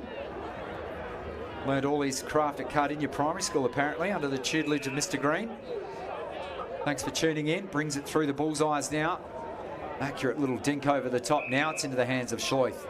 Can't mistake him for that kicking style, and that is lace out again to Shaw, who's had 3 virtually uncontested marks in this third That's term. pretty ordinary from Swan Districts because the way South Fremantle are able just to thread the ball through the middle without pretty much any challenge in defence from Swan Districts pretty much sums up how good South Fremantle are in moving the ball from end to end. This angle, Paul, might favour him after his last attempt. He had to try to gain that extra distance, hooked badly across his body. So if he starts this outside the right post, you're going to get a perfect view on front row screens. There it is, on its way. It's hooking late. In fact, it doesn't have the journey, and off hands through for another minor score. Another chance goes begging for the Bulldogs. Margin now back to 2 points. 35 plays 33 here at Fremantle Community Bank Oval. Back towards left half back, Howard. On the outer side, Howard keeps going, has a bounce. Down the line towards left centre wing. Wilson reels at him nicely with a one hand. Plays on immediately. Kicks to the outer side. Bletchenden favoured by the bounce, but He's stopped by that brick wall known as Aidan Clark. It'll be a boundary throw-in on the outer wing. Just by that nice little crowd there of dedicated fans. It's great to see a great crowd here at Fremantle Community Bank Oval. We're very lucky in the great state in Western Australia. Germs favoured by the throw-in, got the tap out to Clark. Loops it over the top to Reedy. Back to Germs. They link up with Turner and Reedy. And now Reedy threads through the bullseyes. 2 bounces. Hand pass intended for Fisher. Ineffective. Schloith onto Byron. And now South Fremantle will look to make the Swans pay. They go across the ground, and that's a lovely kick. Finding Dragovic towards right half forward. Miller with a good mark. The way they're threading the football through the corridor here is paying dividends. Byron releases Subin with that big left foot from outside the 50. I think he's put it through. He has. What a great goal by Nick Subin from outside the 50. And the margin now to 10 points, 6-6 to 5-2 here at Fremantle Community Bank Oval. What a tremendous finish. His teammates getting around him. He's kicked 2 goals, 9 coming into this Optus round 21 clash, and a little out of breath. He's worked so hard today. What a thumping kick, and good work on the offensive goal line effectively as well to shepherd that one through. And just again, Swan Districts getting their noses sniffing around, and then South Fremantle managed to just put a little bit more daylight between their opponents. What a goal. 6-6-42 to 5-2-32. The margin now 10 points, and that was a vital goal in the context of this game, because we talked about which team was going to open up a big wave of momentum. South Fremantle have got that at the start. But can they keep it up? That will be the big question on everybody's mind. Paul, surprisingly, both of these teams give up on average 66 points to their opponents per game, so you can't separate them defensively. It's just going to be who kicks straighter, and at the moment, the Bulldogs kicking ahead. Florenka caught in a good tackle by Clark. The umpire says, give it to me. We're at the 8-minute mark on the Ross's Discount Home Centre scoreboard. Margin 10 points. It's been anything but a one-sided game. Reedy dispossessed. And a free kick has been paid. It's going the way of the Bulldogs. It will be taken by Dent. Goes across the ground, finding Hall. Had a good first few games as Aiden Hall. Yep. Fires off the hand pass to Pearson. Goes looking for Schlensog. Couldn't hang on to that one. Stevens. Been very quiet this afternoon. Stevens gets a second bite of it. But Ninyet, can he get a handle on it? Ninyet around the corner. And there it was over the line. As soon as Cody Ninyet got boot to ball. And it is going to be a boundary throw in about 15 metres out from South Fremantle's goal. They'd love another one here to further pull away.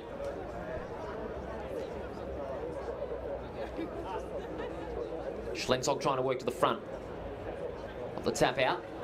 Stevens laying a strong tackle inside defensive 50. And another ball up. Miller and Schlensog on the bench having a well-earned spell. Hopefully they'll get back on the ground before long. Back to 4 points in the AFL, closing stage of the 4th term. Sydney fought back. Yeah, they fought back brilliantly. GWS were around 20-odd points in front at one stage. As finals over there in full swing. And well done to Tassie too, getting their first AFL final in the meantime. Over there in Launceston. Back here at Fremantle Oval, it is a finals calibre game. 10 points the difference. Swan District's yet to enter inside 50. That surely is sending off alarm bells in the Swan District's box. Jetta gets boot to ball. Reedy. Good run by Reedy. Gets the hand pass out to Turner. That was brilliant. Turner fires it long towards left half forward. Lowe's looking for Wilson. Couldn't take the mark. O'Sullivan at ground level. Good second effort by the young man. South Fremantle holding the ball, but they're not going to get it. William Reedy, he just showing what he's capable of. It's like he had extra time. Superb, running through the middle of the ground. Might have got extra spring in his boots today. So ball up, one down by Germs. And they will get their first inside 50 in this quarter. Slapped away from Palmer and out of play, but they'll take that. So we called for a bit of magic at stoppages, so a good chance. In fact, the umpires pulled out a free kick. So yeah, Fisher's way. Fisher, sorry. We did call Palmer. They look very similar. Despite 20 centimetres difference probably in height. So this is going to take his best effort, isn't it? Because he's hemmed in this pocket. Bright sunshine bathing the ground now.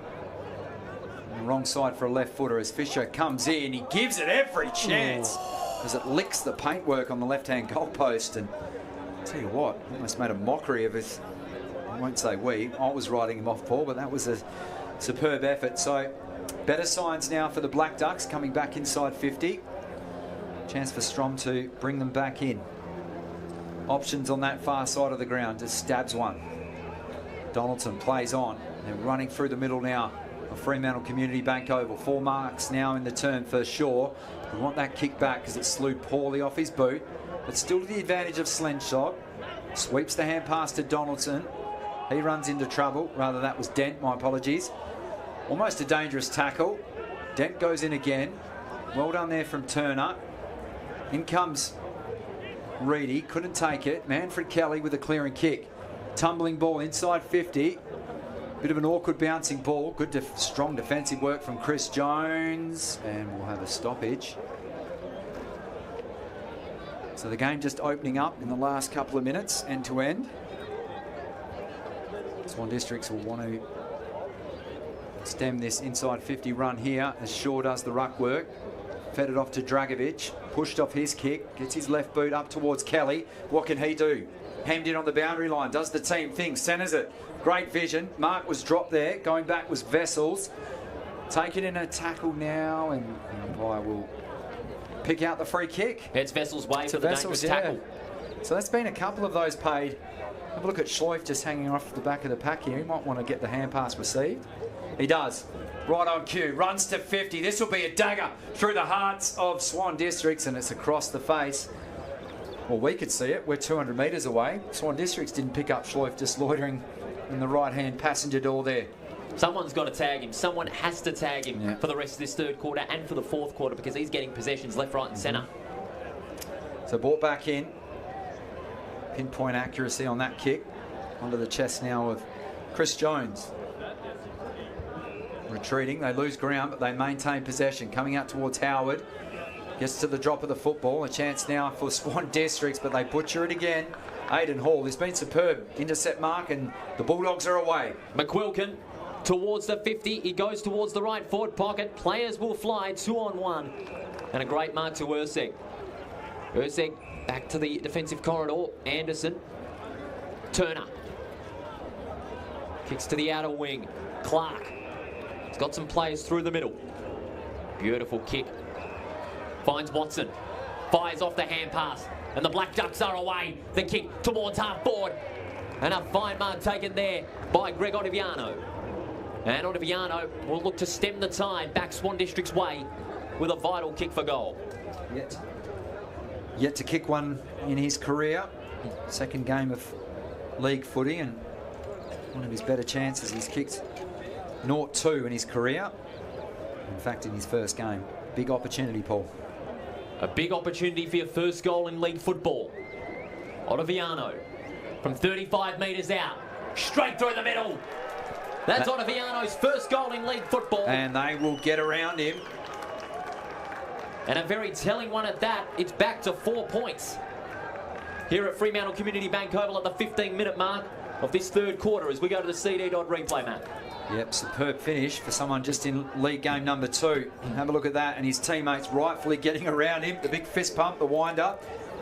12 goals kicked this afternoon, Paul. All individual goal kickers at the moment, so they're sharing the load. Football. You don't see that in football these days, but it's one of those games where anything can happen, Matty. And it certainly is here at Fremantle Community Bank Oval.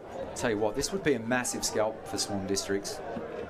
With West Perth at the moment trailing East Fremantle, it could open up the 5 even further, and it won't be decided until the final siren next week. Now I understand why you're fretting and looking so stressed when you keep refreshing the scores. Give me a break, Matty Chechens. Come on. Well, in fact, I hope you're happy with this. It's 31 points now, the margin. My goodness gracious me. Don't worry, Perth won't be so lucky next week. Ball back in the middle. Free. Easy tap out to Florenka. Fires off the hand pass to Vessels. Long probing kick towards the forward 50. Players fly, but only one of them really was Urseg. He takes a good mark and sends Swan Districts back into attack. Anderson. Onto the right foot. Down the line to the attacking side. Finds O'Sullivan. Releases Watson. Watson probing kick towards the half-forward line, but in front there, the only main man inside that 50 was Strong, and he takes the mark, relieving the pressure for the Bulldogs. And now they're away. Bletchenden with a good mark on the outer wing. The margin just 4 points. here at Fremantle Community Bank Oval. This game is not over by a long shot. A big final quarter ahead. 16 minutes gone in this third quarter. Plenty of options for Florenka. Goes down the line. Great mark under pressure from Miller. Goes inboard to Shaw. Hand pass, releasing a teammate. Now the Bulldogs get back into that attacking 50, one-on-one. Dragovic couldn't take the mark under tremendous pressure from Howard. Fires the hand pass out to Cipro. Caught in a strong tackle. Players go down. Subin fires off the hand pass to a teammate in Donaldson, and he puts it through. That's the vital response the Bulldogs were after, and it's now back to 10 points at the 17-minute mark. Yeah, and we finally, in fact, was it Dragovic that's kicked it? Let's have a look at the CD Dodd replay. Might have caught us on the hop here in the box. Well done from Kelly. Subin fires off the hand pass. So it was Dragovic. And there it is, Dragovic. Individual goal kicker number 13. 108th game. Kicked 5 goals, 3 now. Originally from Winnicott. I think they're known as the Jets.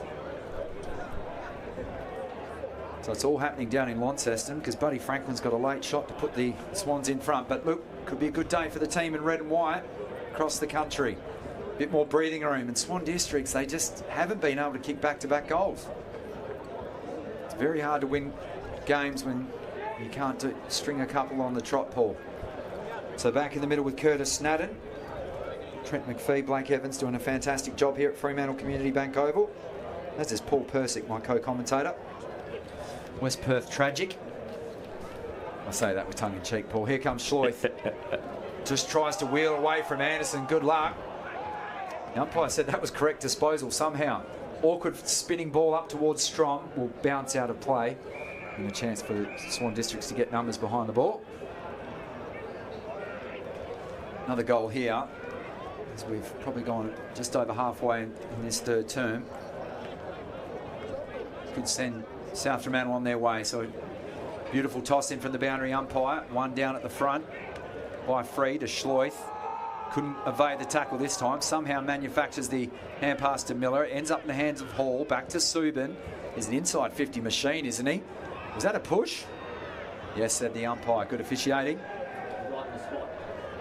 Chance for Swan Districts to rebound now. Not out of side. Looks inboard briefly. Nothing on offer. Has to awkwardly stab it down the line and successfully. So it's this kick that's let them down this afternoon. He has to kick to a contest. Back goes Germs, and he's had an outstanding game as young Hall just goes in and takes the intercepting mark. It's only his 6th game of league football, and he's really making a statement. The Bulldogs now opening it up. Bletchenden goes inboard to the advantage of Dent. Dent's going to fire it from just inside the 50. It's a long, probing kick. One-on-one, Ninian, and it's across the face for a behind. Another big opportunity goes begging. 50 to 39, the margin now 11 points.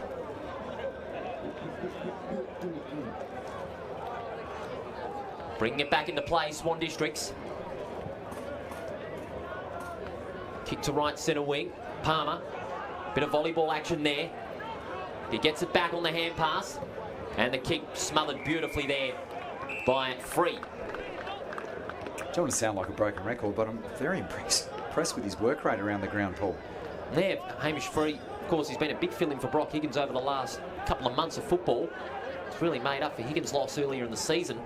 His work rate around the contest especially has been quite telling for the Bulldogs in the last 2 months. Reedy applies a strong tackle.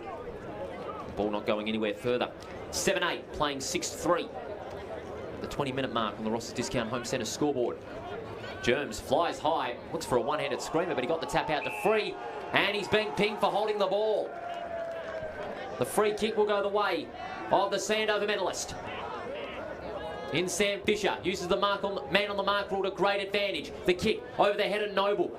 Good strong tackle being applied. The hand pass comes out. Noble from outside 40 goes towards goal. He's put it through. Brilliant. Braden Noble, the first multiple goal kicker of the game. He gets his second, and Swan Districts gets within 5 points.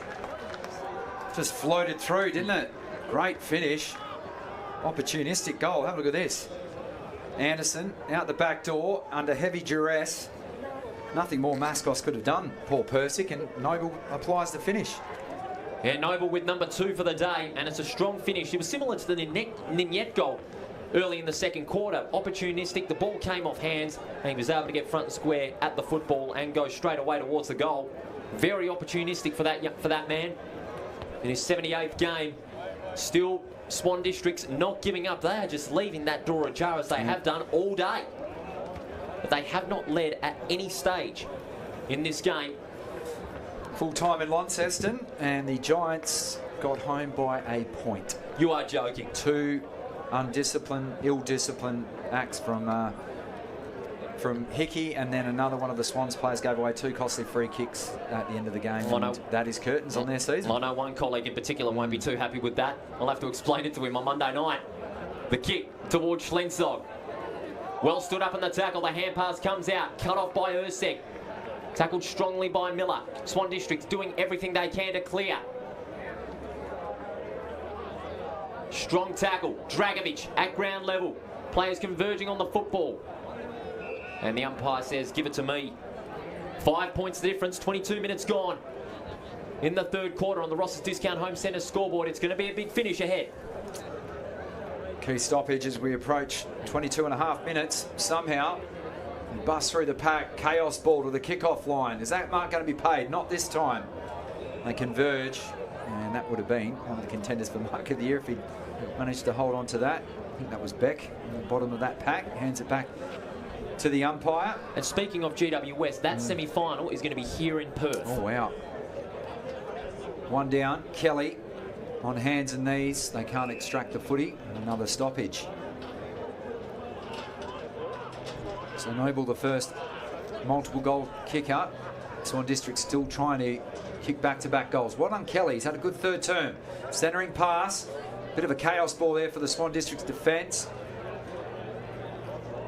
Great strong tackle there from William Reedy, and the umpire has spotted the free kick. In fact, no, he's called for the stoppage, so could have either been holding the ball or maybe a dangerous tackle. We've seen a few of those today. One down. Schleuf off a step, and that brushes across the face of goal, floats through for a minor score. Well, this gives the opportunity for Swan Districts to tie it. Yep. On the verge of three-quarter time, but they're going to have to work hard because this South Fremantle side, despite not making their opponents pay on the scoreboard as much as they want to, South Fremantle show no sign of giving in, nor do Swan District. Strong! Oh, what a mark! Zach Strong flies in and grabs it down. That is certainly a contender for Mark of the Year. Hand pass onto Dragovic towards forward 50 now. Players will fly, no mark, and it's spoiled over the line for a throw-in as we see on the CD.replay.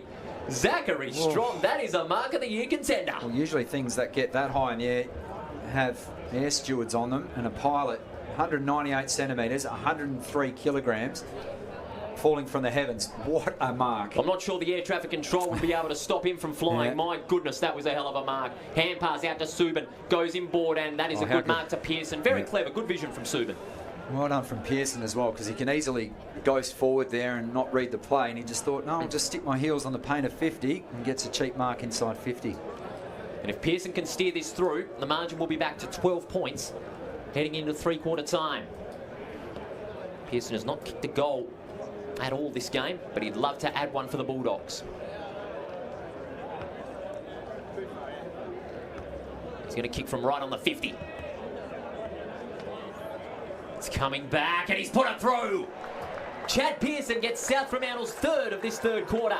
And it's now back out to 12 points at the 25-minute mark on the Ross's Discount Home Centre scoreboard, 57-45. Well, his old PE teacher will be up. Phil Green will be applauding that. Former student at Cardinia Primary School. That's how it is done. That is a superb finish. And that's his first goal of the season. That's right. 77th game out of Bull Creek Leeming Junior Footy Club. They produced some decent footballers over the years. Haven't they ever? So there you go. Again, we're just hitting repeat here, but Swan Districts managed to get themselves back into the game, and then they can't get that next goal or a string of goals. It's just that grit and determination that South Fremantle have got, and their discipline. It's a great contest for both teams heading to the finals, really. I mean, you can make a case for any team in the top 5. I know the double chance will hold a team in good stead, but really, pretty even competition so far this year. Here comes South Fremantle. Schleuf links up with the former, that past goal kicker there in Pearson. Oh, flying back courageously. Up and under from Dragovic. Up towards Schlensog. It was slapped away from him. Great defending on literally the last line, and they'll be happy to see that out. How good was that? And Dragovic really opened that contest up, and that was a chaos ball. I must say, I've been very impressed with Chris Jones. He's been very handy in that defensive 50, shutting down that big forceful input from Shaw and Schlensog. Shaw has only kicked 1 goal. Schlensog has also kicked 1. The work of Jones being very handy in this game. Yep, definitely. Germs won it down. That could almost be a throw. Wrong side of it, the contest for the umpire. In goes Pearson. Heavy-handed. Forces another ball up. Barely a metre, 2 metres inside that 50-metre arc for South Fremantle. Closing stages of the third term. Matt Chetson's Paul Persick. Taking a good tackle was Florenka. Goes again. Out to Pearson. Onto the left boot. Looks to centre towards Kelly. Swan Districts were happy to rush this one through under heavy duress. Well done, Ninya. That's what he brings forward. Half pressure, and well done, Jackson Beck. Just kept his composure and ushered it through for a minor score. Back out of the back pocket. We'll look to set things up for Swan Districts as we're in the dying embers of this third quarter. 13 points the difference on the Ross's Discount Home Centre scoreboard. Howard, no mark. Good follow-up by Subin. He goes towards goal. What a goal from Subin! He's kicked another ripper! Nicholas Subin, good God almighty, in game 97 has got another one for South Fremantle, and that could be the real sting in the tail in the Bulldogs' favour. Oh, that was absolutely brilliant. Just when you think you can't top the last goal. Let's have a look. CD Dodd replay. Kick had too much air under it. Now, for a left footer, that's probably not a good angle. He makes a mockery of that, and that's a needless turnover. And back-to-back goals now for South Fremantle, and that is almost out to their game-high lead. So 9-10-64, 7-3-45. Thanks again to Ross's Discount Home Centre. And that's the biggest lead in the game, because they were up by as much as 12 points a quarter time. I've learnt one thing, but from this season, is that Swan Districts won't lay down. No, they won't, but given the position that they're in and the players that they're facing, I have to say it's easier said than done, even though there is still a quarter to go. Miller bundles out Germs from the ruck, and there's holding on. It's going to go the way of Miller. Sold that well, Miller. Miller clears the centre square towards half forward. No mark. Shaw tries to hang on to it. Gets boot to ball. Very clever indeed, but it didn't hit Schleuf. Bleacherton. Schlensog. Short pass to Kelly. Well, the big man showing a bit of touch. That was deft in the end. I can't sing the praises high enough of this man, and it's been written, and some of the talk around the people at the club saying that he's fighting for his spot because there's going to be some big names coming back soon for the finals, and he is just such a live wire, strong tackler, good user of the footy, and a good set shot. So this for his second. 45 metres out, it's swinging to the left, a little bit too far, and it's over the line for a behind. It's going to be tough from that side of the ground. Especially since the breeze is blowing across the ground, as you said earlier. And Swan Districts will quickly reset. I don't think there is much time left in this third quarter as Jones sends it down the line to the path of Reedy. Oh, he almost lost that one. In fact, he did lose that one. As the siren goes for three-quarter time, South Fremantle were able to get 2 goals late and break free to a 20-point lead. At three-quarter time, 9-11 to 7-3 here at Fremantle Community Bank Oval. Matty Chechen, Swan Districts, even though the margin's 20 points, they're not out of it, but South Fremantle have got themselves an even bigger leeway than before. Swan Districts look to have all of the answers, and then all of a sudden South Fremantle just putting in a little bit of daylight between themselves as we turn for home, but still a lot to play for. And what we have learnt throughout this afternoon is that the majority of goals have been kicked to the right of screen. So Swan Districts will be buoyed by that, you would suggest, but there's a lot of work to do. Keeping in mind, South Fremantle had a very tough game, as you know, Paul, against West Perth last week, whereas Swan Districts had their feet up. So they might be able to have the fresher legs and Will that be the telling factor? Time will tell, but we're set for a grandstand finish here. It certainly is going to be. Hold on to your hats, ladies and gentlemen, whether you're at the ground or watching from home. It is going to be a big finish ahead. South Fremantle leading by 20 points here at Fremantle Community Bank Oval. One more quarter to go, and it's coming your way right after the break.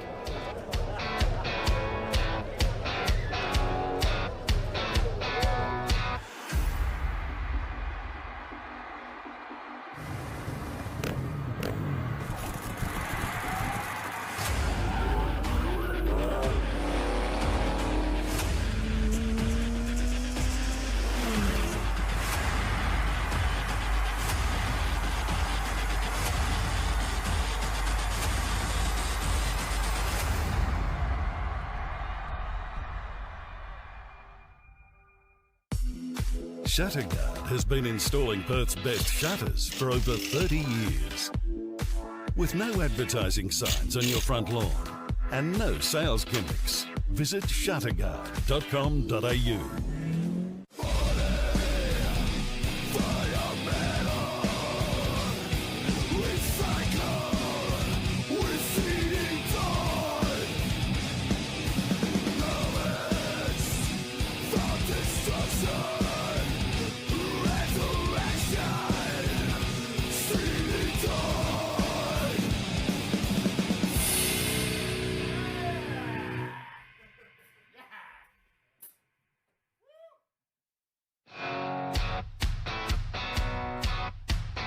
Welcome back to Fremantle Community Bank Oval.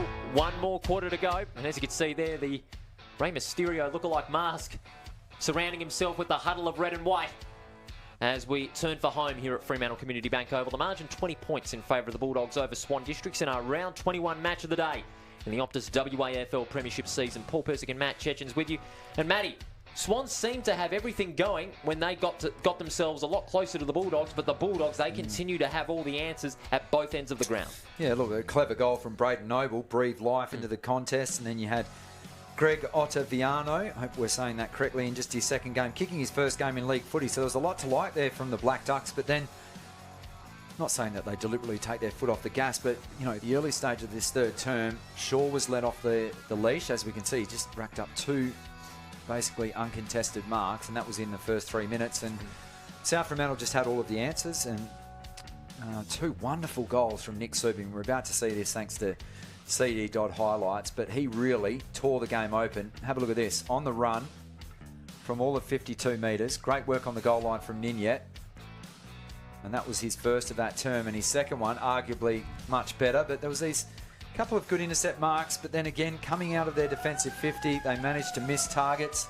We'll have a look at, this is Ottaviano after a mark, kicking his first goal in league footy, and just they haven't been able to close out any term, really, have Swan Districts, and that's been the difference at the moment. 20-point margin as we head into the home straight here. The South Fremantle are the better side when it comes to finishing sides off in critical situations. I mean, we've known that for a few years now. No wonder they're the reigning premiers. Yep. But just the way they're moving the ball from end to end and enforcing the pressure on Swan Districts and being first to it has been a real key in the third quarter.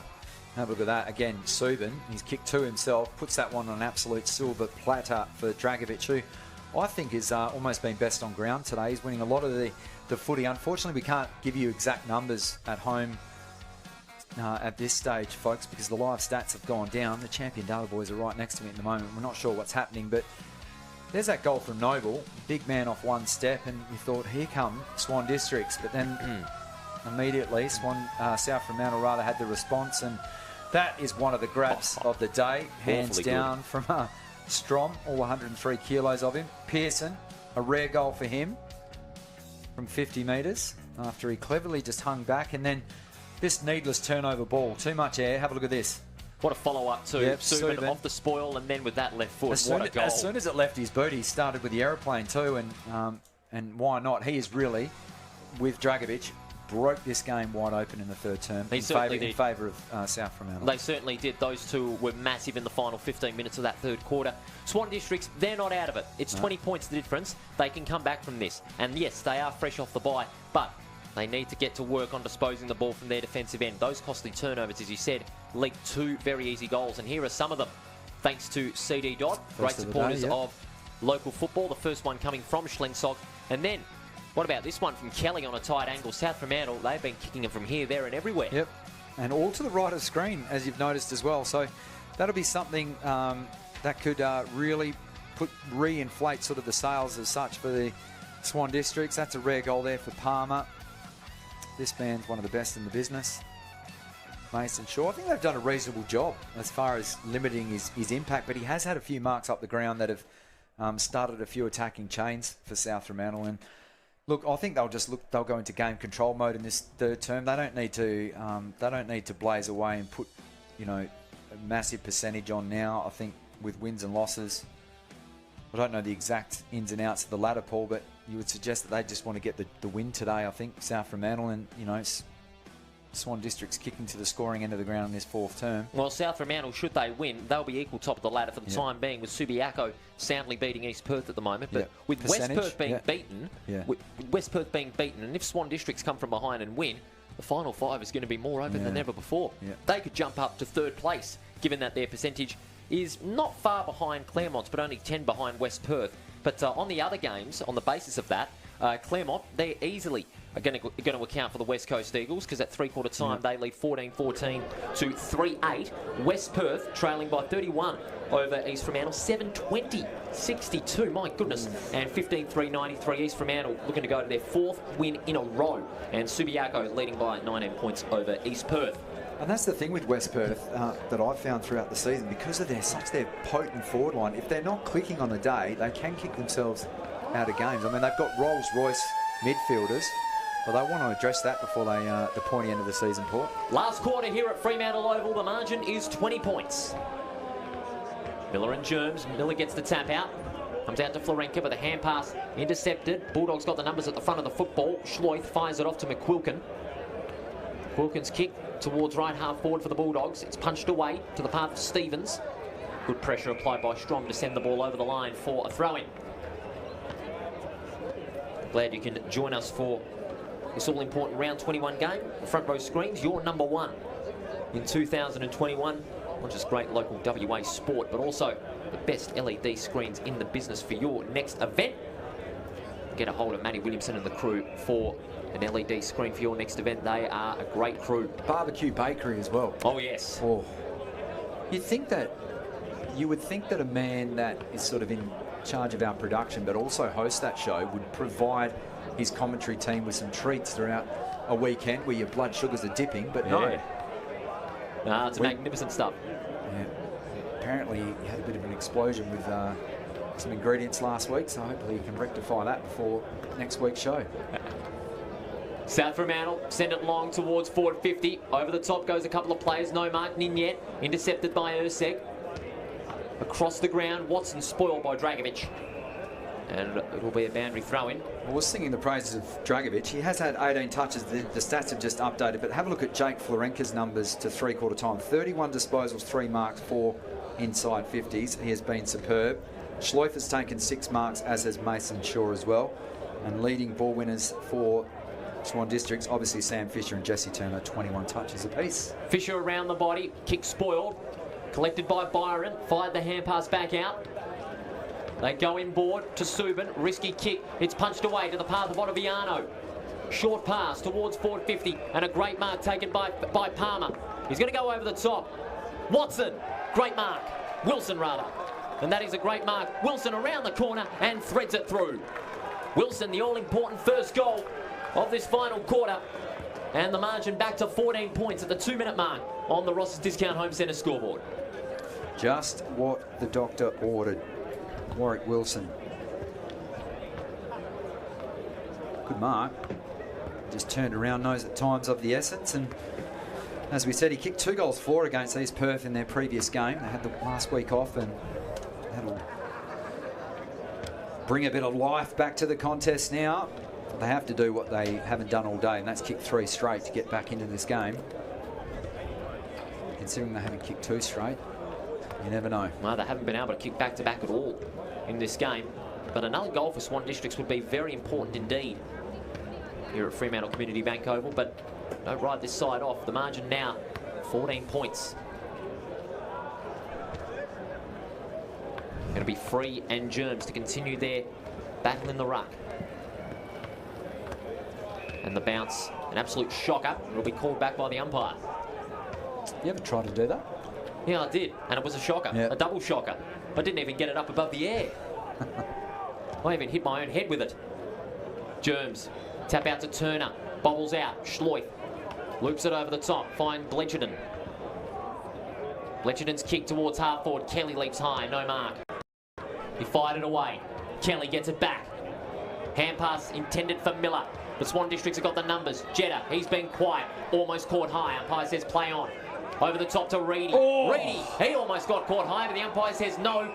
A good Oh, he tackle didn't being see it, the applied by umpire. Dent. Bit unlucky there. He was belted, Reedy. He certainly was, but he got back up quickly. Yeah. I'll tell you what, that took courage because he knew that was coming and he wore it. He certainly did. Certainly going to be a badge of honour because he's a tough customer. William Reedy, high kick towards the forward line, spoilt by Ninyet. In fact, it's marked by Ursek. Ursek fires it off to Tony Knott. 261 games for Swan Districts. Hospital kick, marked by Ursek. Umpire calls play on. Back to Knott. Knott's kick finds a teammate in Jones who's worked very hard today. Backing board to Turner. They don't want to retreat back. Loved his game today, Turner. Turner short pass, finds Knott. And now they're away. Knott's kick intended for Reedy, unfavoured by the bounce. Ninyet gets caught as soon as he kicked it. Intended for Wilson. Outrun by Ottaviano. O'Sullivan back to Ottaviano. Threads through the centre. Now goes across the ground, finding Riley. Riley goes down the line. Fisher, bundled out by Hall. Wilson finds Pearson, threading through half back. Hand pass intercepted. And now they're on. Riley, only momentarily, applies the tackle on Hall. And we'll have ourselves a boundary throw-in inside the attacking zone for Swan Districts. A couple of the Swan Districts boys might need to buy some of their teammates a couple of drinks after the game because we've seen a few hospital hand passes in this term. Fisher just wore one there, and as did Reedy before. So the ball comes back in. Big, high, up and under. It's come down with a bit of ice on it. It's gone very high. And out of play, right underneath the Ross's Discount Home Centre scoreboard, which has South Fremantle leading by 14 points. 20 scoring shots to 11. Just the 14-point margin. First and only goal of this term to the right of your screen, thanks to Warwick Wilson. Florenka rolled in a strong tackle by Palmer, not going anywhere. Healthy crowd enjoying this precursor of what's going to be an outstanding final series. Fantastic. Yeah. Again, both teams unrelenting. Pearson's come alive in this second half. Ball up. Free almost gets 2 hit-outs for that. Palmer by hand.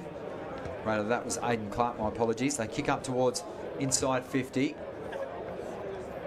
Wilson just lost his feet, and that opened the door for South Fremantle to clear, only momentarily. Schloith dumped in a tackle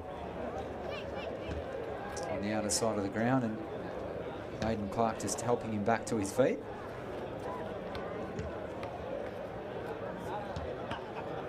Germs back to free, and there's Clark laying another tackle. The Clark's work rate has been very good in this second half. South Fremantle will be happy with this, Paul, just to chew a bit of time, a bit of sting out of the attack at the moment for Swan Districts. They gain another couple of metres. How slick was that? Manfred Kelly, that was brilliant. Here comes Pearson, tying the tightrope on that boundary line, and that's a good mark. They look to chip it inboard, and they could be out through the middle of the ground. Hall lowers the eyes. Looks for Schlensog, and first time this year, I think, that one's gone through his hands, and they'll be content to have a stoppage here. Dangerous position now for the Bulldogs. About 25 metres out from their goal. It's all or nothing in this passage. Comes out now. Miller got the hand pass out. It's fired to Donaldson. Gathers onto the left foot. And he's missed. That is a crucial behind. It could be a big let-off for Swan Districts as well. 66 plays 51. The margin 15 points. Schloith up to 30 disposals at the moment. Well, that's customary for him. 30 disposals would equal a good game for the former Sandover medalist. And he's done it again. Kick down the line. Waiting for that one was Florenka. Strong fires the kick out to Bleachenden. Schloith's kick finding brilliant. Donaldson. Great mark by the small forward, and again, the vision from Schloith to find that target roaming free in the corridor. Nothing short of first class. Big kick in the context of the game, because it could almost start to hammer some of the nails into the coffin of Swan Districts if he kicks this, Donaldson. Hayden Clark for Swan Districts has laid 13 tackles. Did call him Jesse Palmer earlier before, so I'm pretty sure that Palmer wasn't credited with the tackle, so apologies to him, but he is just an in and under player. So Donaldson chewing a little bit of time, but he can do that. He'll kick from just inside the 50. Swing back, it's not going to make the distance, and it's spoiled over the line for a behind. So another behind for Swan Districts, for South Fremantle rather, and it is now 16 points the difference. 9-13 to 8-3 on the Ross's Discount Home Centre scoreboard. In fact, it's a 50-metre penalty. So a hold off the ball, they can run now. That could be another 50 if they're not careful.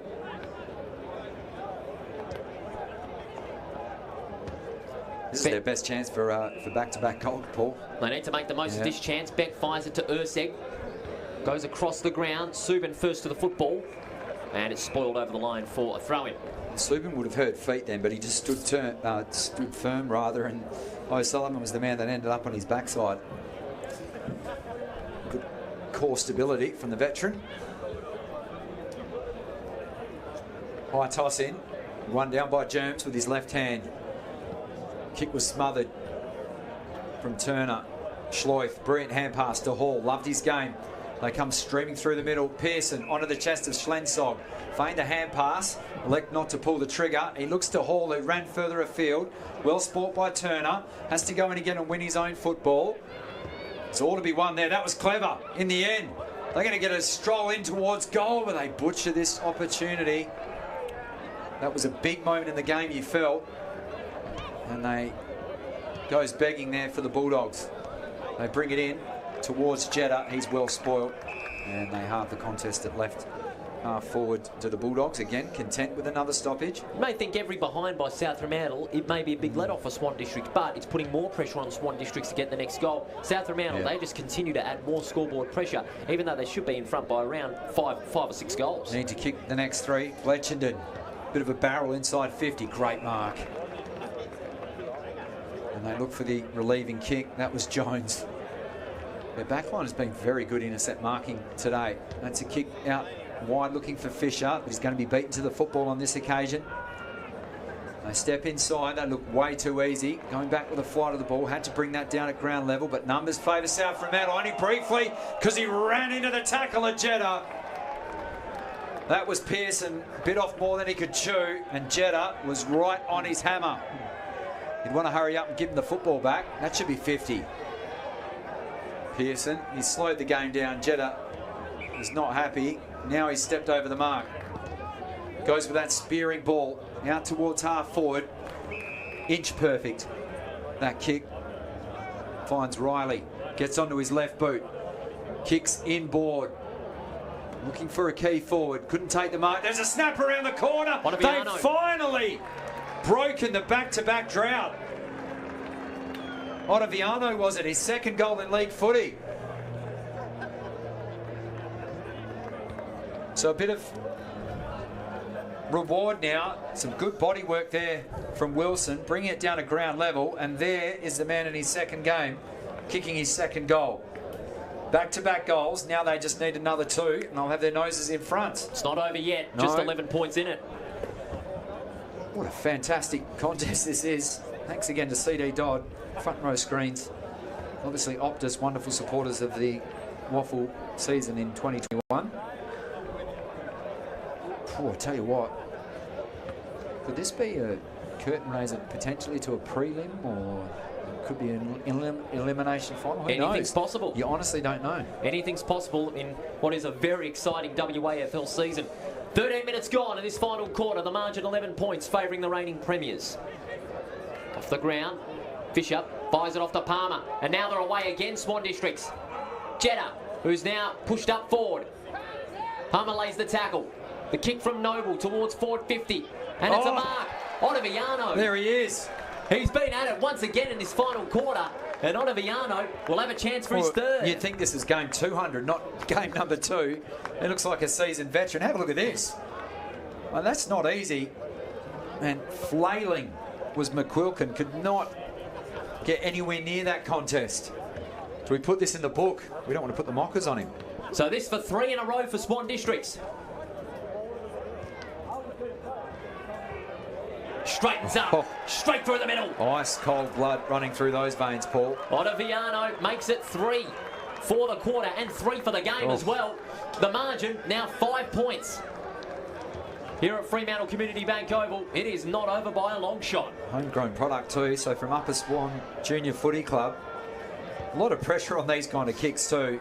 You see seasoned veterans tug or hit skinny on the ball sometimes, and even at AFL level, and he just made that look so easy under extreme pressure, because that brings them within a straight kick. They still haven't led. They have not led at all. Yeah. Not a single second that they have led, but they've kicked the last 3 goals of the game, and South Fremantle have been held to 3 behinds. So could it be a complete reversal? 10 more scoring shots for the Bulldogs. Oh, it's not over yet, But Matty. I mean, a lot of those off fists as well and rushed. So, not all of those coming off the boot, we have to remember, but game on. Swan District's back with the first 3 goals, and the bounce was an absolute shocker again. The umpire will have to bring it back.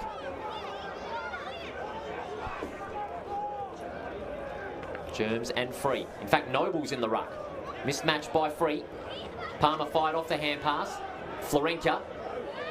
Long hand pass to Dent. Intended there for a teammate, but now Ottaviano gets caught in a strong tackle. Umpire says play on. Byron, no, it's a free kick. It's a dangerous... I think it's a dangerous tackle. It is. Ottaviano will take the free kick, and this gives Swan Districts a chance to possibly hit the lead for the first time. Clark kicks inside 50 and finds a target on the left half forward flank, and it's the tank, Frank Anderson. Had a quietish game by his standards. Tell you what, plenty of people tuning in on front row screens. Jenny Tyre says, "Can the Bulldogs?" Zach Ferguson, thanks for joining us. Karen Louise Andrew, hope you're enjoying the call. And Jason Dean says, "Go Swans." Go number 19. This is a huge kick. The tank from just inside the 50. He fires it like a Sherman tank, and he's put it through, I think. No. Oh, I put the mockers on him a few seconds ago, Paul, but he gave it. If that wasn't the build-up of the year for a behind, I don't know what is. Oh, my goodness gracious me. It's just 4 points now. Yep. South Fremantle with a very slender lead. The next goal is going to be pivotal in the context of this game. A good mark taken by Strom on left half back. Strom sizing up his options now. Risky kick, but worth it. Mascos. Clear of the defensive 50, but they're going to retreat. Inboard to Wilson.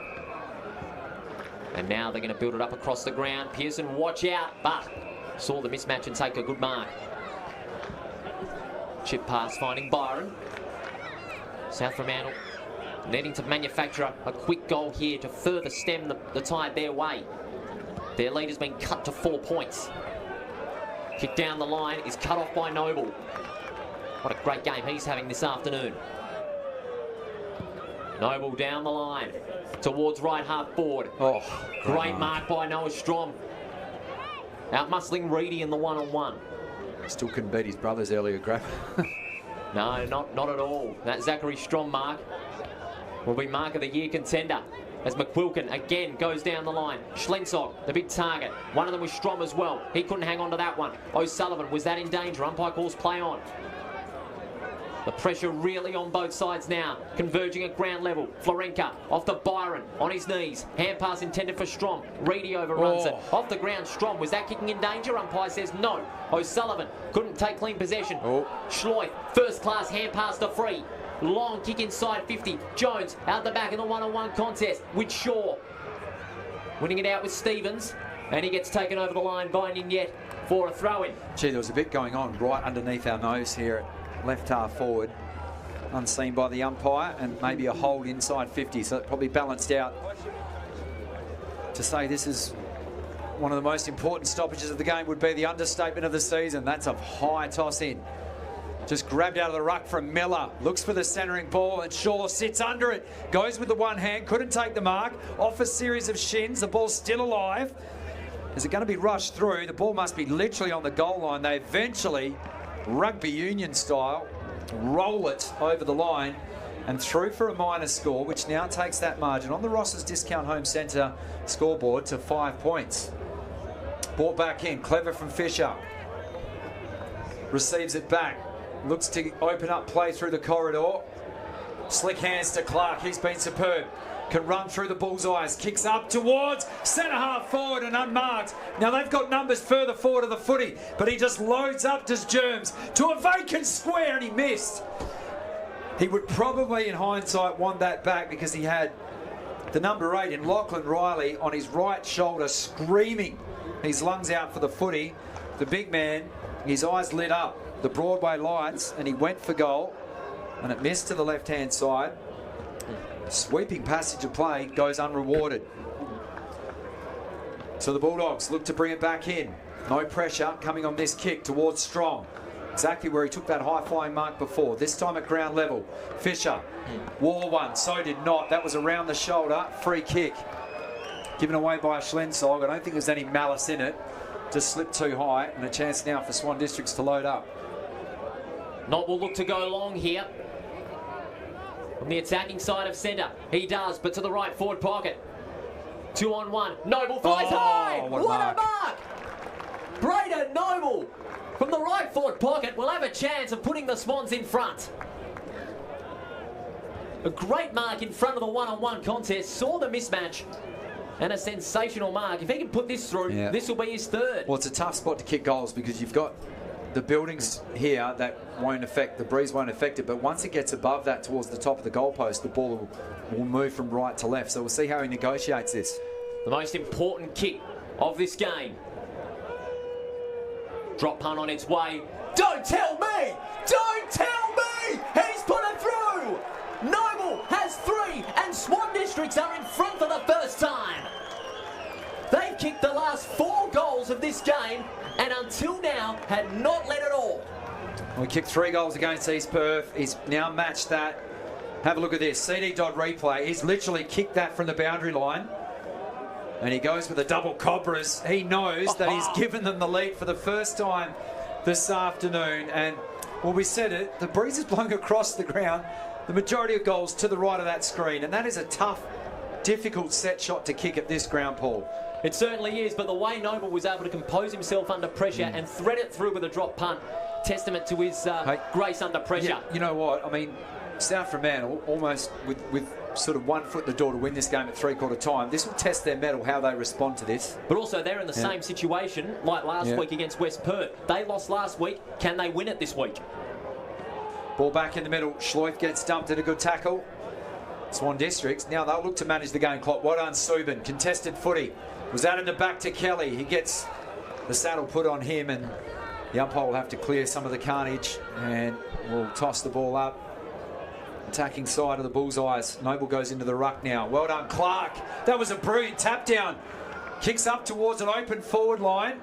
Ball hangs a long time in the air. South Fremantle flooding back. Fisher's there on the scene. Tries to cleverly tap it to the side of the pack. Great defensive pressure. Bottles that ball up. He was on a hiding to nothing. Well done, Mascos. That was brilliant. Now, if West Perth get beaten, which they'll likely do, and South Fremantle, if they get beaten, Swan Districts, they could possibly be in the fight for a double chance. Oh, that is amazing considering where that club's come from in the last couple of years. Is that a free kick on the outer side? No, the umpire swallowing their whistle at the moment. There's Fisher on the bottom of the pack, but the umpire's already blown the whistle. They'll bring it back and have a ball up. So ticking into 22.25 minutes played. 2 points the lead on the Ross's Discount Home Centre scoreboard. And it's the first time that the Swan Districts have led in this game. They've had the lead for about 2.5 minutes. Germs tries to tap it out to Clark. It's not going anywhere further. Solid team tackle. And the umpire says, give it to me. The last 4 goals Swan Districts have kicked, all in the space of 20 minutes. They kicked 7 through 3/4. Phenomenal. An outstanding effort, but South Fremantle clear it out of the defensive 50. Dragovic got the hand pass out. Kelly under pressure. Well stood up in the tackle. Can't take clean possession. Now he does. Hand pass fired off to Dent. His kick is an up and under. Knott has got that advantage, so does Ursek. They both collide. Swan Districts again steer the ball forward, but only as far as Dent. Hand pass comes out and South Fremantle look to strike back. To a one-on-one. Shaw and Schlensog. One of them could have taken it. Schlensog goes down. A solid tackle from Turner. Swans wanting holding the ball. They'll get it. They will get it. They've got it. Holding the ball. Free kick will go Turner's way. Swan Districts, they want to do everything they can to hang on, while South Fremantle need to pile on as much pressure as they can. So Turner, from right half back, long kick, huge contest, no mark, umpire calls play on. It's out to Byron. Good speed. Byron towards the right half forward flank, Schlensog with a great mark. Is it going to be paid? Yes, it is. How good is this bloke? I mean, seriously. He's terrific. Good vision finding Subin. He's got the journey from here. He certainly has. He's going to go from 55, but it's a low trajectory kick. Oh, Shaw! brilliant. What a mark, Mason Shaw. There is literally one spot that Nick Subin could have put that football in a nest of Swan Districts players. He has put it lace out onto his chest. Mason Shaw to put the Bulldogs back in front. Straight through the middle. Mason Shaw at last breaks his goal hoodoo. He hadn't kicked one since the opening quarter. And the reigning premiers are back in front. What a game! Well, first of all, that mark on the stretch from Schlensog started that chain. He then dinks it across the paint at 50. Subin, he wheels onto his left boot, and rather than go for the big momentum-changing play and taking it upon himself, lowered the eyes and literally put it within a hula hoops space on the turf here at Fremantle Community Bank Oval, where Shaw ran onto it, takes the chest mark. The rest is a formality. 25 scoring shots to 16. They should be in front of the Bulldogs. Question is, Paul, will they hang on? Yeah, it'll test their mettle these final few minutes. The margin just 4 points. We're getting a fair share of thrillers this late stage in the season, Matty. And that question will be asked, how good is Waffle footy? Awfully good. With this penultimate round of home and away games, we've got a bit of a delay here. The umpire's just warning the players on the defensive half. Well, it's not a time to get the maths wrong as far as lineups go. Absolutely not. Noble in the ruck against Miller. Miller got the tap out. Noble couldn't take second possession of it. Out of the bullseye, Swan Districts, they've got it clear.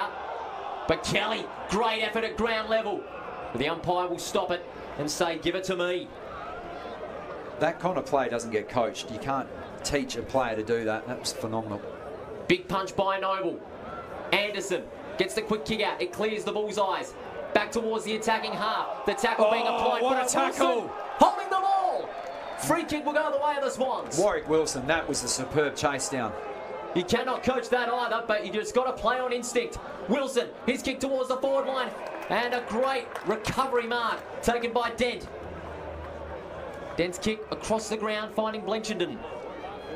They're wanting to chew up as much time as possible. They've got a slender 4-point lead. Well done from Blenchenden here, just using his nous, winding down the clock. Kick down the line, Schlensog in front.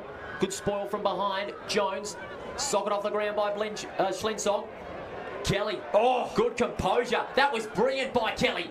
He kicks towards the forward 50. Ninyet's in front. Kay could seal it here. Ninyet was caught high. He was caught high.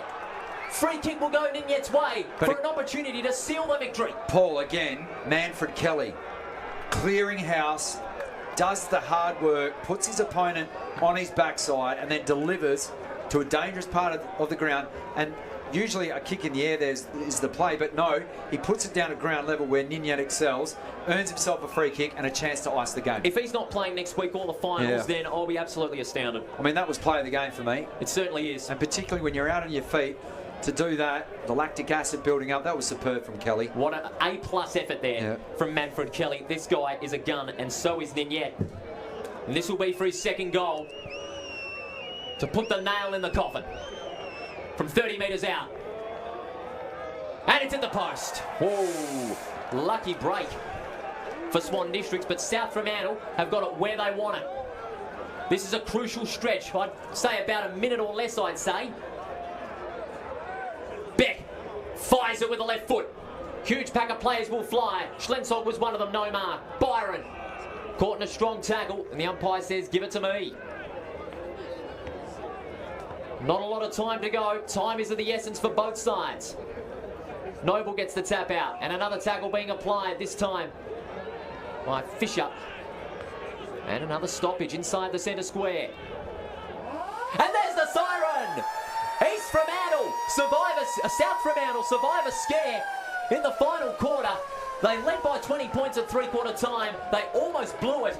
And the Bulldogs have won it by 5 points. Their resolve this time resulting in victory 10-16 to 11-5. But what a game of footy, Matty Chechens, and a possible prelude to a finals clash between the two. Yeah, superb work. And look, Mason Shaw will probably get the plaudits for kicking the go-ahead goal right at the death. But Manfred Kelly, he had a fourth term to save it. But look, let's acknowledge the wonderful fight back from Swan Districts. They kicked 7 goals through 3 terms. It was 7-3 to 9-11. They trailed by 20 points. They hit the front through a magnificent set shot, one of the best ones that you'll see at this ground, from a tight angle in Noble. And that is just a great advertisement as to what we're about to experience in a couple of weeks in the OPTUS WAFL finals season for 2021. And Schlensog was epic today. Amazing work. Obviously, winning the footy was around the ground with Sam Fisher, but I thought Aidan Clark today was brilliant. Had some good passages of play. He does not fear anything on a football field. No opponent. Doesn't matter the size, and he's a tackling machine. He won a lot of hard ball gets today and gave Swan Districts a sniff. But look, I tell you what, that could be a season-defining or potentially a back-to-back flag-winning effort there. Manfred Kelly, number 24 on screen. That was a play in the game. What a passage of play. Yeah, it was a ball to win between right half forward and the wing, and he put his opponent and left him in his dust, and then delivered to Ninyet, who rightfully won the free kick. Rather Shaw taking the mark, I should say. Superb effort, 5 points to margin, and I think there's a lot of positives that Swan Districts can take out of there, but more so South Fremantle. I mean, congratulations to Todd Kelly's 200th game. That's his 92nd win for South Fremantle. It's a tremendous coaching record, but you know, South Fremantle, 26 scoring shots to 16, and to squeak home by 5 points. They can still iron out a few of those things going forward, and it all setting up for what's going to be a fantastic final series. But look at who they're going to get back in the next few weeks. They're going to get back a few stars, Main and Higgins in particular. They'll come back hopefully in time for finals, and that'll give South Fremantle some much added stock heading into September action. But Swan Districts, they're going to be playing finals regardless of what goes on. They sealed their spot a couple of weeks ago, but the way they were able to keep with South Fremantle today through their pressure on the football and their desperation in the second half, especially in that final quarter when they hit the lead for the first time and the only time in the game, just the way they were able to hang with the big sides goes to show that any one of the top 5 can win the flag. I think Jake Florenka was superb today. I want to acknowledge the effort of young Aidan Hall. Just his 6th game from Kwinana Junior Footy Club. His best game. Oh, hands down. And again, showing no fear. And he was the vital cog, or the vital link between half back and half forward today, and also with his own intercepts as well. So I think he had a tremendous game from a young man that's not even played double-digit games in the competition. He really stood up today. One player, though, I think from Swans that really stood up today was Christopher Jones. Yeah. I mean, his work rate in that defensive 50, stopping the big input of Shaw and Ninyet for much of the game until Shaw got that late goal in the final quarter, was brilliant. His 10 marks from 18 possessions really stemmed that forward input from South Fremantle that they usually get, where Shaw, Ninyet and co usually kick around 3 or 4 goals a game. They were only held to just 3 combined. Shaw got 2 and Ninyet only got 1. And so Jones, with the way he was able to shut his opponents down and play in front of the football and win most of those one-on-ones, he should be really proud of that effort. It was an incredible effort from the Swan District's backline to hold their own in general against a very good South Fremantle forward dynamic. I think a lot of credit needs to fall onto the broad shoulders of the big men too of South Fremantle. 80 to 72 marks today. We saw one of the marks of the year in Strom, and you have a look at Noah Strom as well. Took some key intercept marks as well across the afternoon, and I just thought that they set up well behind the ball. Obviously, they've got some wrinkles to iron out going forward, and getting that right for the pointy end of the season. But great signs for South Fremantle at the moment, and I think Swan Districts, if they catch an opponent, say they run into West Perth in elimination final, if West Perth kick like they did today against East Fremantle, I can see Swan Districts going deep into the finals, and obviously the Bulldogs every chance to defend their flag. Yep, I'd have to say so as well. The South Fremantle side, the way they were able to get back in front and hold on for those final few minutes was a big test of their mantle, and they've got massive mantle at both ends of the ground. And so don't be surprised if South Fremantle make it to another grand final. I'd still think Claremont, are still a good chance. They've easily accounted for the West Coast Eagles today. And of course, South Fremantle, they'll be another big contender. Swan Districts, even though they lost today, expect nothing less from them in the finals. I mean, they'll go in very hard in the first final come September. Yep, agreed. But what a great game. Another thriller. We're getting a fair share of thrillers in the last few weeks. That's what happens, Paul. Absolutely, when you get the dream team on. But the players were the stars out there today. They delivered a great show to all the crowd here at Fremantle Community Bank Oval. The margin, just 5 points, 10-16 to 11-5. South Fremantle, the reigning premiers, just hanging on. And then the other results, Subiaco accounting for East Perth by 14 points, 12-13 to 11-5. Peel Thunder, big winners over Perth, 16-10 to 10-3. East Fremantle, farewelling Shark Park for a while on a high. They are big victors over West Perth, 19-3, 117 to 8, 23-71. And then Claremont, big winners over the West Coast Eagles, 123 to 32. Isaac Barton kicking 4 big goals today, so it was a big performance from him. But round 22, the last round of home and away games, Matty, and 4 really big games to look forward to. First of all, Claremont and Swan Districts from Revo Fitness Stadium, and then David Gray's Arena plays host to Peel Thunder and Subiaco. Perth plays West Perth at Mineral Resources Park, and then South Fremantle plays host to the West Coast Eagles. A big final round of home and away games before we get into the finals. Yeah, look, and I like the chances now of South Fremantle. It all depends on that Claremont game now, doesn't it? Claremont and Swan Districts at Revo Fitness. We know how good the Tigers are at home. I expect them to probably win. So, who'd you tip to end up in the top 2? I think Subiaco minor premiers for me. Yeah. They'll be minor premiers, no doubt about it. Well, that's their second last home game. East Fremantle and Perth have played their last games for the year, so their seasons will end. But Subiaco, South Fremantle, Claremont, Swan Districts and West Perth have all got that one game still to go. I'd have to say Subiaco and South Fremantle, Claremont in third, and then West Perth and Swan Districts in that order. Okay. But what a great final series we have in prospect in just 2 weeks. And of course, with AFL finals here in Perth, it's going to be one wild September for our wild, wild West. Make no mistake about that. That just about does it here at Fremantle Community Bank Oval. Matty Chechens, another great job from you, man. Really enjoyed calling with you, brother. Pleasure, Paul. Thank you, and thanks for joining us on Front Row Screens. And of course, we look forward to your company next week for more WAFL action in round 22. But here at Fremantle Community Bank Oval, it was South Fremantle, the reigning premiers, victorious by just 5 points, 10-16 to 11-5. On behalf of Matt Chechens, Matty Williamson, our tech people, our camera crew, and all of the Front Row Screens team, this is Paul Persick wishing you a very good evening from Fremantle Oval, where it was the Bulldogs holding on, but only just.